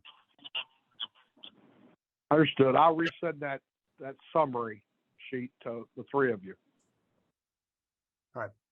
So I guess let's stop there and ask, are there any comments about fire vehicles? What we've talked about with the ambulances that we're asking for, 6 are residual funding, additional funding for the items from Board Bill 184 that were not funded. The only other thing I would add, and I would sort of communicate with Chris before the meeting as well, is that when we start talking rolling stock, it's always helpful to have the overall inventory of rolling stock. So you know, in the context, provides a context for what you're trying to replace. So when we have a list of, and this isn't just true just for fire, but it's also other departments, so that when we were asking for, hey, we need some more dump trucks or something like that, or refuse trucks or whatever, we've got a list of what we currently have, what the years of those vehicles, what their useful life is, how many are over, that kind of thing. And if that's updated periodically, I know Chris works on it a lot, but there's big long spreadsheets and such, but something that we can all look at, and so we have that context when we're looking at rolling stock requests. It sort of helps assess that priority. And yeah, and I'd second. Can we also add, I mean, just that context includes, that would be helpful, is the useful life of each type, because I imagine the useful life of an ambulance is shorter than for some Right. other people, so just to provide fuller context for, and comparing across the vehicle types across the departments too. Exactly. Yeah, exactly. Yeah. And we'd like to get that. And Chris, you're working on I that understand. now, right? I am. All the priority sheets that list every vehicle has all that information on it. And I'm just working on making the overall list that includes all vehicles, not just the ones we're requesting to be approved, to be in a format that's a little easier to understand. One thing we're not short of in ESD, it's data. It's trying to put it in a form that is easily understood is the difficult part. Okay. So I think we need to probably move on because time is clicking. Yeah. So let's do police vehicles relatively quickly. So in Board Bill, go back up, Paul. Thank you. So in Board Bill 184, we appropriated 3.420 million for half of the inventory of Scout vehicles. And that was what was the critical need at that point in time. The critical need at the moment that we have currently is the sedan detective vehicles replaced with hybrid electric pursuit rated SUVs. And that is for, it looks like it's $920,000. I don't know why the number at the bottom doesn't match that, but the critical is 920,000. Oh, I do know why, because it's added to the other needs of the police department from above. That's why. Right. The 200,000 from the buildings. Yeah, got it. Now, the police department has agreed to put the pursuit rated hybrid electric vehicles in the detective role because they don't have to be charged like fully electrics do. And there's a good chance that the fuel savings over the life of the vehicle, because they last 10 to 12 years in that role, will actually offset the incremental costs. And this is something the Citizens Advisory Committee wanted, is they wanted us to put hybrids and full electrics in the fleet where we could. So that number would be $3,000 a vehicle less if we were buying gasoline vehicles. But they are what's reflected there if we want to buy the hybrid electrics and then wait for the payback in fuel. Can I ask a question? Sure. Do detectives need SUVs? And do they, are they regularly in pursuit? I mean, detectives, in my mind, are officers who are, you know, investigating cases. They're, you know, out door knocking, hopefully, you know, gathering, you know, data or evidence. Understood. Why I've do they asked need? exactly the same question. And here's the answer I get. First of all, it is an operational question for the police department and the director of public safety. What I know is that the unions for the police officers request that all the vehicles, their sworn officers, meaning badge carrying, gun handling officers, be in pursuit rated vehicles because they are the safest class of vehicles there are. From my standpoint, the pursuit rated vehicles hold up to heat and long use and heavy idling better than the non ones do. But do they do too many hot pursuits? My impression is no, but they want to be able to if they had to. And so these vehicles are used by 3 shifts of detectives. They don't ever go home. So they are 24/7 vehicles, just like the patrol Tahoes are. Do they need to be SUVs? No, there just is no sedan or crossover that is pursuit rated. And so we're talking about the Ford Explorer variant that's police rated, and it's smaller than the Tahoe, but not a whole lot smaller. So if the police department, from a policy standpoint, decided that the vehicles the detectives rode in, even though they have lights and sirens, don't need to be pursuit rated vehicles, then we could get them a little cheaper and a little smaller. And that's something I talk to Lieutenant Chitwood about regularly, who used to run the police fleet operation, is still my contact over there. So it's a policy issue more than it is a fleet specification issue. So given the current policy, this is the best choice. If the policy is different, then there might be a less expensive choice. And so I just want to add on to that and say that we've had this discussion for many, many years about different things in all the departments. And what we always have come back to, Alderman, is that if it is a policy issue and the department comes to us with their request, we are not the policy makers. That would have to be handled with the department director on how they actually perform their duties. We simply replace equipment, vehicles, building needs, and so forth per the operation that is set by each department. Okay, I'm noted, but I guess you know, Nancy Cross is on the line, and Nancy's director of operations and part of the cabinet. I guess I would ask that that's something that's evaluated as to whether or not it's necessary. And I think you can certainly ask that. And we could ask them to reiterate their policy again on their vehicle requests. And if you approve the 59 detective vehicles and the policy changes, we won't be able to order these until August anyway, because that's when the new ordering cycle for the next model year comes. As the policy changes between the time you approve the funding and the time that the vehicles have to be ordered, we will, of course, implement whatever policy changes take place. All right, any other questions on police vehicles? Let's go to non-emergency response vehicles, typical city fleet vehicles. So while Paul's pulling up, I'll mention to you that that's it. If you go to the top, Paul, go to the beginning of that, just back up a little. Thank you. Yeah. Yep, keep going. Keep going. There you go.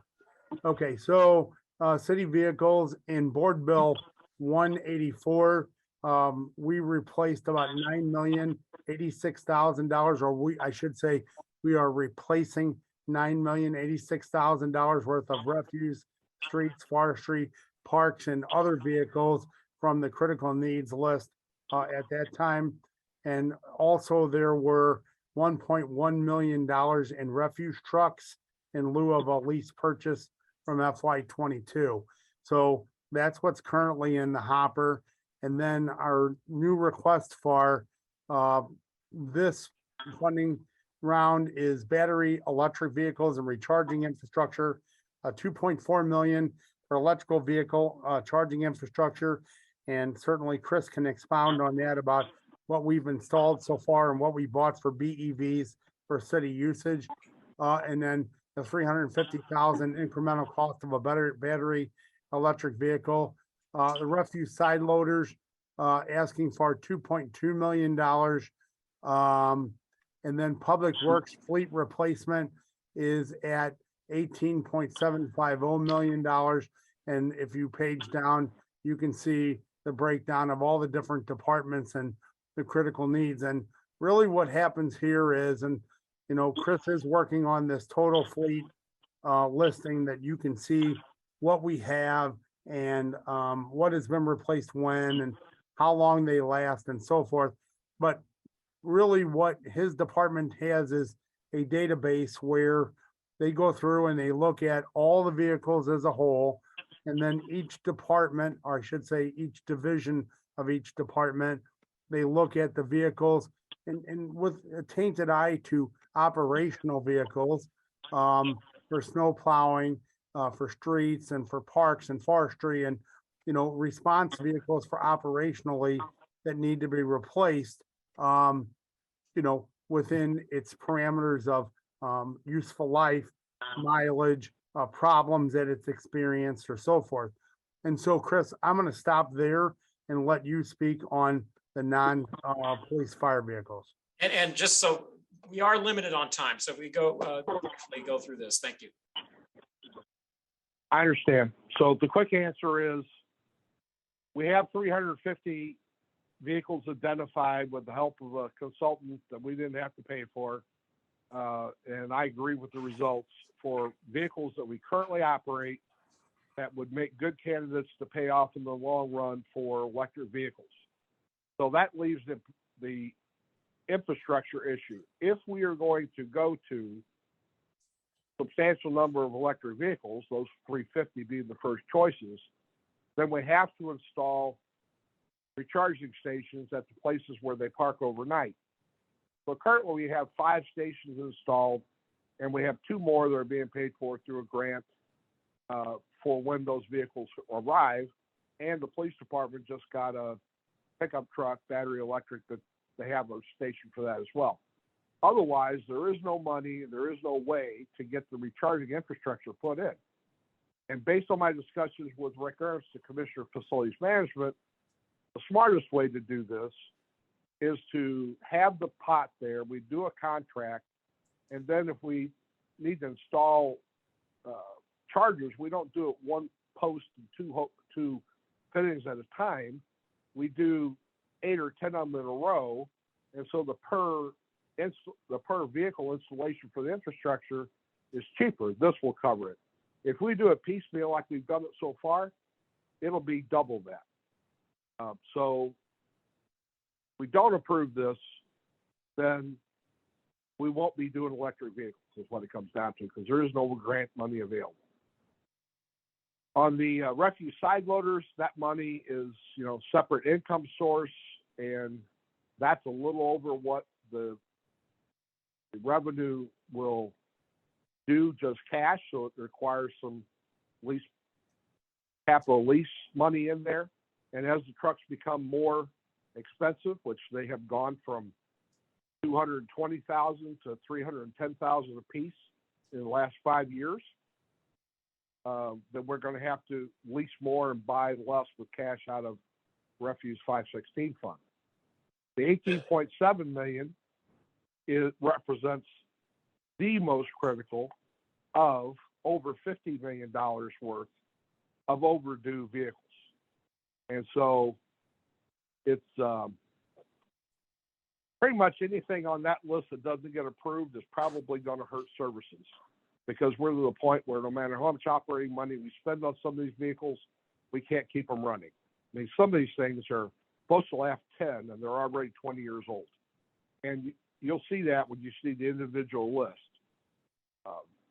which I can give you the individual list right away, but trying to put it in better format may take a while, depending on how much trouble I have with the formulas.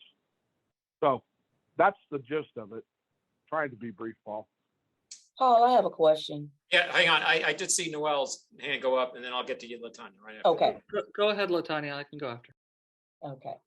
I just want to ask Paul, would this be the time for me to put in the request for the additional 100 police cars per the comptroller's public safety initiative? Would this be the time now? Go ahead and bring it up. Okay. Members of the Capital Committee, Comptroller Green put and introduced a public safety initiative sometime back August, September, to increase the safety in the city of St. Louis. One, the goal was to curb crime and to stabilize the number of our police officers. Comptroller's Green request to the Capital Committee at this time is that we allocate an additional 100 police cars. And this approval would assist in providing confirmation that we are moving forward with this public safety initiative. When you look at the public safety initiative, 100 additional police cars would assist in creating the Cops on the Block program, which is the presence of police vehicles parked on the block, serving as a major crime deterrent. It would also assist in the economic incentives. We're not able to provide bonuses or high pay raises at this time, but this would be an economic incentive for a police to have a car to take home with them. So when we look at additional 100 police cars, this is putting, I would say, more resources or putting resources available to help in crime prevention. I've talked to Chris Amos and I wanted to bring him on board also to provide some information. Not only do we need the request for the additional allocation, it is a very time-sensitive issue due to the supply chain issues and getting these cars ordered. We would want to get these cars ordered as soon as possible. And I don't have all of the details at this time on how that works, so I'm going to turn it over to Chris really quick to tell you some of the issues that we're having with ordering those police cars.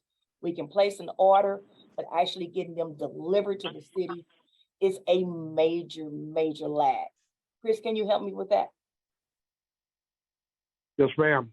Well, the gist of it is, even once we have the money, we have to place the order. If it's on a state contract, it's pretty quick. If we have to bid it, it takes an extra 2 months.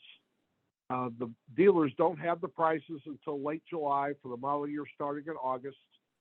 And so really, if the money is available in late July, we bid everything and then it gets awarded. It has to go against an allocation that the manufacturers provide to the local dealerships, and whether a state contract like Don Brown is for the Chevrolet or they're not.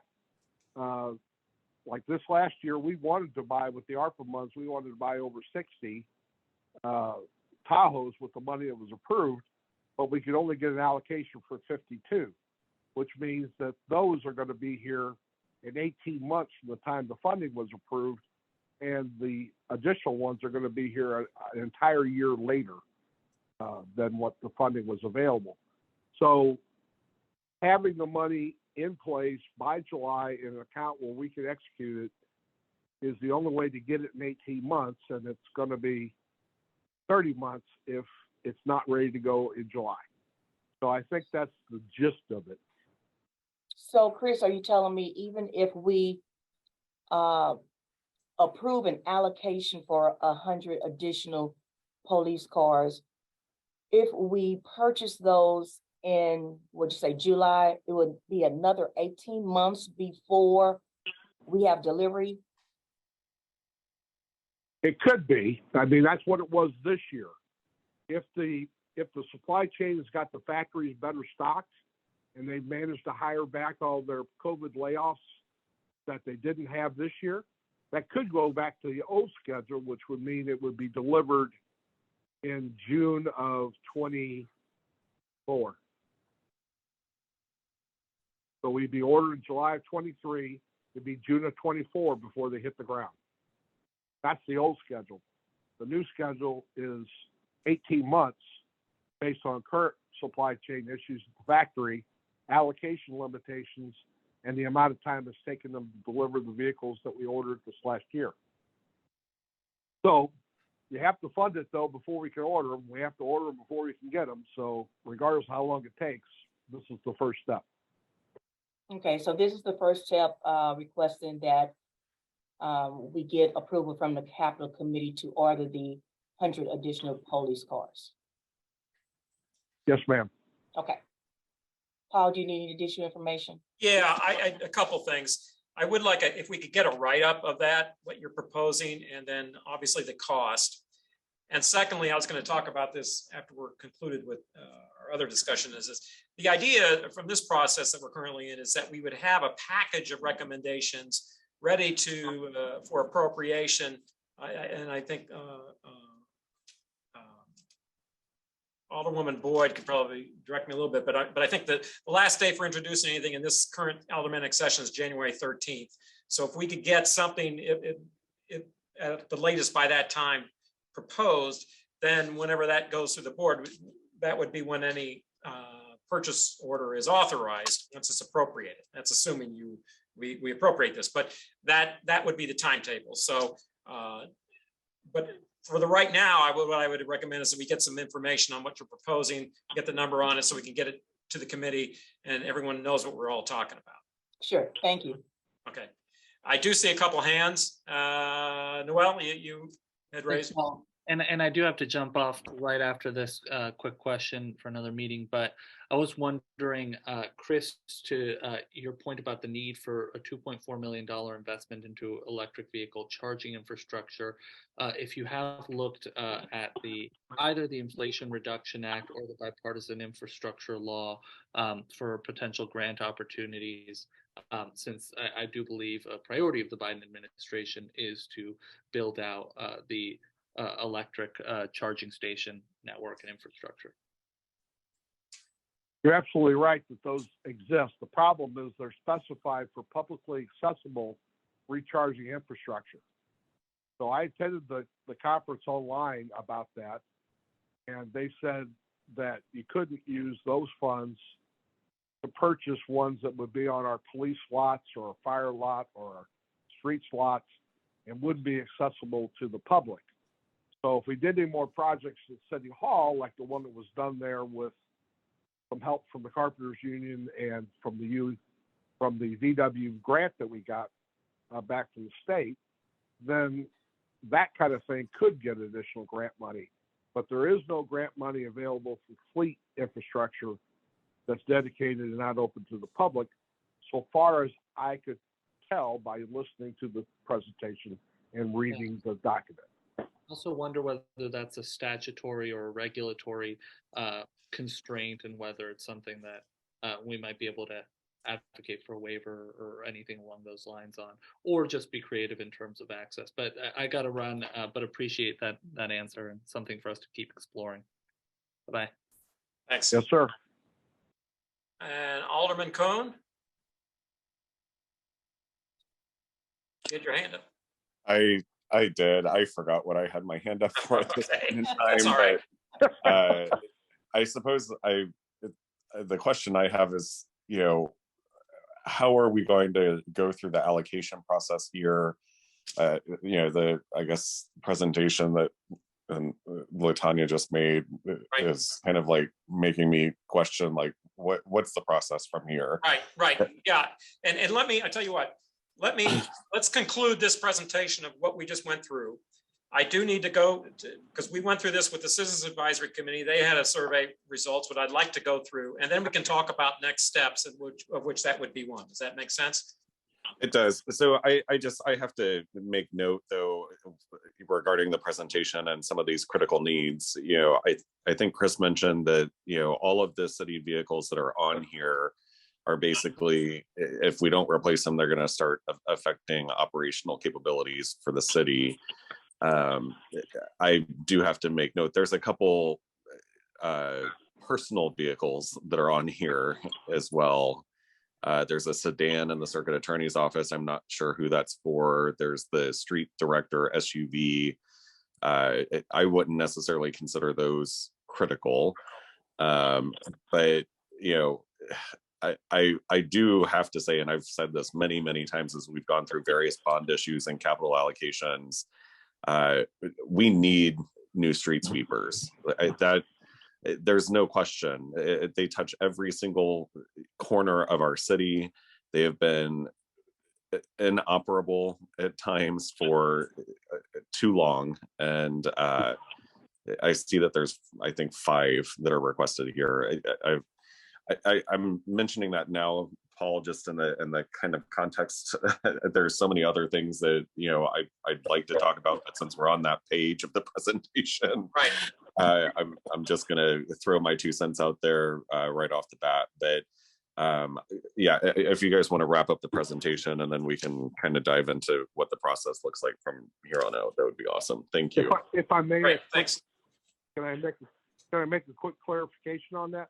Quickly. The one in the circuit attorney's office is not for the circuit attorney. It's for her investigators, and they use to pick up families and things to bring them to court. And so that's what that vehicle's for. They got 6 of them total, and we just would need to replace 1. And the one in the director's office of streets is not for the director. She also has all the inspectors in her office. So if you look at the detail list by unit number, it'll show you that that's replacing a 15-year-old minivan. And that's being used, not take-home vehicle, just being used for daily use to go out and investigate the various projects that the streets does. Oh, I appreciate. I don't have the breakdown that you're just referring to. I only have the kind of budget higher level. So Right. No, I know. I guarantee you there are no individually assigned take-home PERT vehicles on my list. I guarantee you that. thank you. And I think that detail we get once it's completed for each of those departments, the full fleet will be helpful in giving you that context. Okay, Rich, I think we're done with the overall updated inventory, correct? Okay, Yes, sir. And I've got about 20 minutes and I got to get in an interview. great, all right. So so this is all these needs were presented, as I mentioned, to the Citizens Advisory Committee, and we had a series of meetings, we had presentations and such for the Citizens Advisory Committee. And so I wanted to share with you the survey results and of that committee and what they thought in terms of how we presented it and what priorities they see in some of the lists that we presented. First of all, in total, we had about 12. This is just for the survey response. We had a little bit higher participation in the actual people who attended meetings, but we had 12 responding on the survey responses. And you can see there.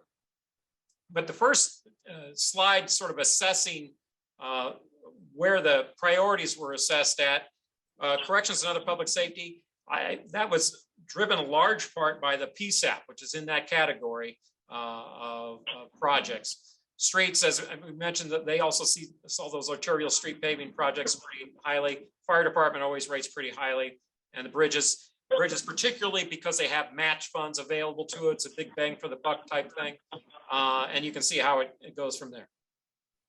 So it was a narrow range, but still you can see where the higher rated projects were in each of those categories.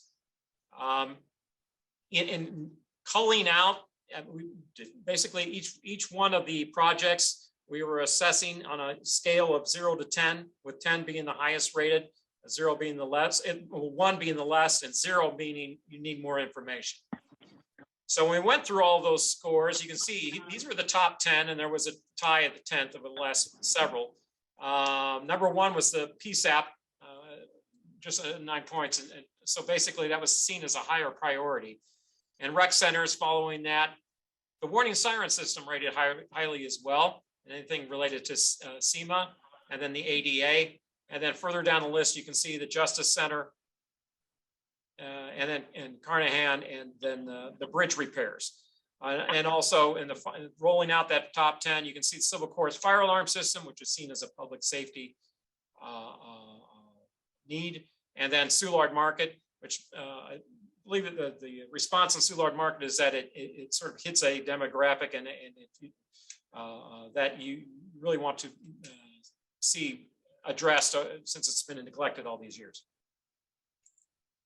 See some questions.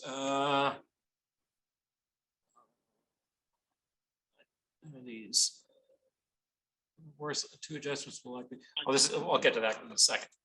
All right. On the bottom 10 projects from all the lists you have, you can see that the sound system from Civil Courts, the 3 chillers, didn't grab anyone there. The greenhouse renovations, Forest Park. I can see a couple of comments where that perhaps the Forest Park Forever, that's could be something through that collaboration there.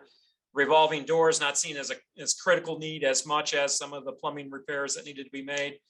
Electrical vehicle charging infrastructure. It's a technology replacement there. And that removal of, and some of the other city vehicles, but the removal of the East Bridge, as Rich described in his project assessment, that was just to put it on everyone's radar screen. The idea is that it's a bridge that needs to, that project needs to be addressed in one way or another, whether it's East St. Louis that requires title, or that we just put up a fence to block it off one way or the other. But it was not seen as something that we wanted to sink a lot of money into. Some of the items needing a little bit more information would be the information systems items. Again, what we ultimately would be planned for the East St. Louis Bridge there, the storage garage for fire department, that roof replacement, electrical charging infrastructure that Chris presented, some of the EMS ambulances, and the chillers. So some people felt they needed more information before they wanted to recommend those projects.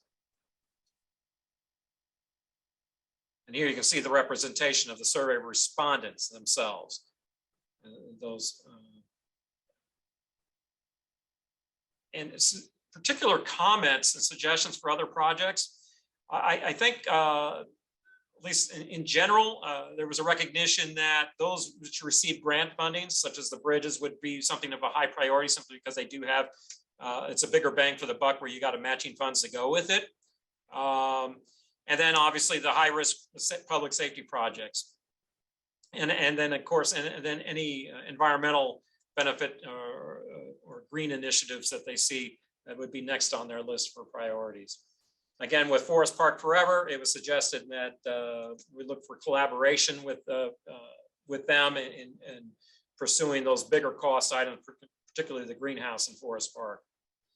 Another comment had it suggested would like to see more traffic calming and pedestrian safety projects. And I know that Board Bill 121 or Board Bill 120 has some of those ARPA funds dedicated to those type of things. And that was a high priority for those. And another comment, this was a member of the Friends of Wilmore Park. They actually sent some pictures related to some of the improvements needed in the park. And what I've done with these, I'll let you all reference it at your leisure, but I have submitted all these comments related to parks, particularly to Greg Hayes and at the Parks Department, and hopefully they can look at some of those particulars and get back to those individuals who suggested them. And following those, in case you're interested to see how did it rate, each one of the projects on our list has an individual rating. You can see where they came up in the priorities from each of the from the survey respondents. So those are all listed there, and you have access to these in your agenda emails. So all in all, it wasn't necessarily too surprising where we saw it. I mean, some of the items that you would think would be a priority did turn up as a priority from the Citizens Advisory Committee, particularly with the PSAP and some of the rec center items. And then obviously some others, and I mentioned this anytime that we're talking about capital, is that some items lend themselves to capturing your imagination, and other items being pipes and walls and things like that don't have an advocate. And that's what Rich is there for, to say, hey, we need to repair this, otherwise this pipe is going to explode or some other further damage is going to happen. So those are the kind of things you sort of have to balance in order to arrive at a funding package. Are any questions about any of the survey response that you've seen, or anything about the Citizens Advisory Committee's input? I do see a couple hands. Alderman Cohen, did you have a question? No, I just didn't lower my hand from earlier. Oh, okay. LaTanya. Yes, Paul, I have one question. Have we determined an estimated amount for the bill or the appropriation? Yeah, for this one in particular, yeah, now you've got a separate board bill that's going to be with the bond issue, correct? Right, That's going to that's be, like you said, that's going to be between 19 and 21. Mm-hmm. The half surplus of last year's budget was 27.5. Okay, So that piece, so this independent bill would be 27.5, not including your proposed bond issue. mm-hmm. So let me, were there any questions about the citizen advisory input, or just, what I'd recommend again is just looking through that as well, again, and sort of giving you an idea about where they ended up and where they were in terms of funding, when you sort of think in your mind, what are the priorities and what we'd like to fund. Okay, so now finishing that thought, LaTanya, so basically we've got about 27.5 million from our recommended, from our half surplus from the prior year, plus you've got your 19 to 21 million dollars in the bond issue. So that's going to be somewhere around 48 to 50 million dollars that we're talking about here. So that's why when we go back to looking at what we're going to recommend, even though the bill might be 27.5, we know you're going to be doing the bond issue. What you'd want to consider to fund based on that based on that funding source. Most likely, and I forget the wording of the bond issue itself. I think it was pretty broad, but I'm thinking things like bridges and perhaps the sirens, those kind of things which lend themselves to being over 20 years in life, because we are issuing bonds for those type of items, and those you need to make sure you are funding them accordingly. Okay. In terms of process, what we could do, we just begin to list items that have been requested as priorities, and putting together funding scenarios. So I'm thinking that in Alderwoman Boyd, I was going to ask you this question. In terms of the board bill itself, I'm thinking we would need to have a recommendation or of a board bill to introduce by January 13th at the latest. That's correct? Right, with Comptroller Green. That's what we're talking about, LaTanya, with Comptroller Green, with the equipment, the cord. She had that separate request. I'm just thinking, just overall, we need to have an appropriation appropriation to introduce on capital by that January 13th deadline. Right. Okay. So what we could do, and is I think we've got some homework in terms of what we presented today. I know we've asked some questions about recreation. I'd like to get some more details on that, and then some utilization figures on that. I know Alderman Cohn asked some questions about police vehicles, and particularly related to the detectives. If we get some sort of policy related to that from the police, what exists there? And then LaTanya is going to provide a little bit of a write-up on the comptroller's request for the 100 police sedans, if we could get that information out there. So that will be added to the bill that her and I were working on, the original bill with the incentive to attach to the pay bill. Is that what that incentive package with the resolution? What we were, LaTanya had mentioned that the comptroller was requesting these 100 additional vehicles for the police department as part of the in-car vehicle program. Right, and that's for, that was to accommodate the, and if I'm wrong, LaTanya, tell me, that was to accommodate the cops on the block program that's in that resolution. Right, her resolution is discussing the economic incentives, the cops on the block program. Right, but we had the uniforms, the all that stuff was in there. Right, that was the public safety initiative. But Right, in right. order to facilitate and get this program moving, she is requesting an additional 100 police cars to be allocated by the Capital Committee to use those funds from Capital. Right. Okay. That's what, yeah, I was just trying to be clear. That's on that Sure. resolution for the attached to the tax bill. Yeah. Okay. I mean, to the pay bill, right? Okay. Yeah, we saying the same thing. Okay, But yeah, I might be throwing you off when I say pay bill, but no, I knew that we couldn't do that part, but we were doing the resolution for the incentives. And the cops on the block incentive that's those 100 cars you're requesting. it's for that specific public safety initiative. Yes, ma'am. Yes, ma'am. And Okay. And if we could get a little more information on that for that I could distribute to the committee. Okay, Okay, so that's, Hey, Paul, can I ask a question about that? sure. Thank you. LaTanya, can I ask you just a question? So it sounds like a great program and a great request. Would there be a way, and I'm just asking a question because this is operational, would there be a way to write in there that those police cars that were bought have to be taken home within the city limits as opposed to, opportunities for people to drive them to wherever else they live? But what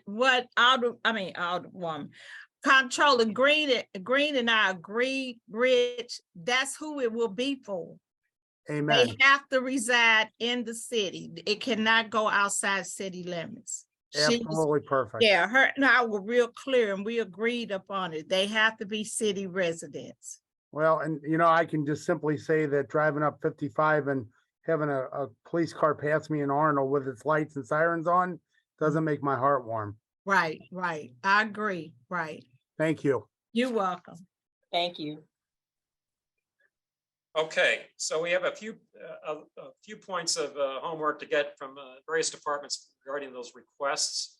I'll open it up to the committee for any other information that they would like to either hear or have more details on, so that when we have our next meeting, we could, you believe you have everything you need in terms of evaluating whether or not that's something for funding recommendations.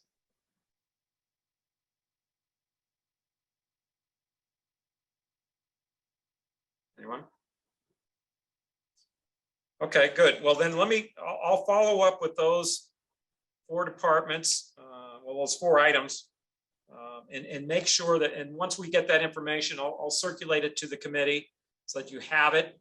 And then we can start playing with scenarios about how we're going to fit. And I guarantee you, if you start looking at the numbers, we're going to have to fit all of these requests in with what we have available. And one of the things we did not get to today, which I had hoped to get to, was Board Bill 120, because some of the recommendations that we're going to have to make are going to have to be coordinated with Board Bill 120. There's overlap in some of that funding. So we're gonna have to go a little bit more in detail on some of that, and that would require, I know Nancy had to sign off. We'd have to get Nancy here as well. So we'll have to do that. So let me, what I would propose is let's get that information on there from those, the outstanding information, get those circulated to department members. And then we'll look to scheduling another capital meeting to hopefully go over what we've got and finish some of that review of Board Bill 120 so that we're coordinated and get that scheduled. Hopefully, if everyone's available next week sometime. Any other question? Is that agreeable to everyone? Yes. Okay. Yes. Okay, great. Does anyone else have any other questions or any other material to discuss today? I'm sorry we went later than I thought, but I know it had been a while since we last met, so there were a lot of territory to cover today. Nope, sounds all good. Just let me know if there's anything else you need from the president's office that Great. can help this process. Thanks, and welcome again to the Capital Committee. All right, that's all I've got. Thank you all very much. Thank you. Thank you.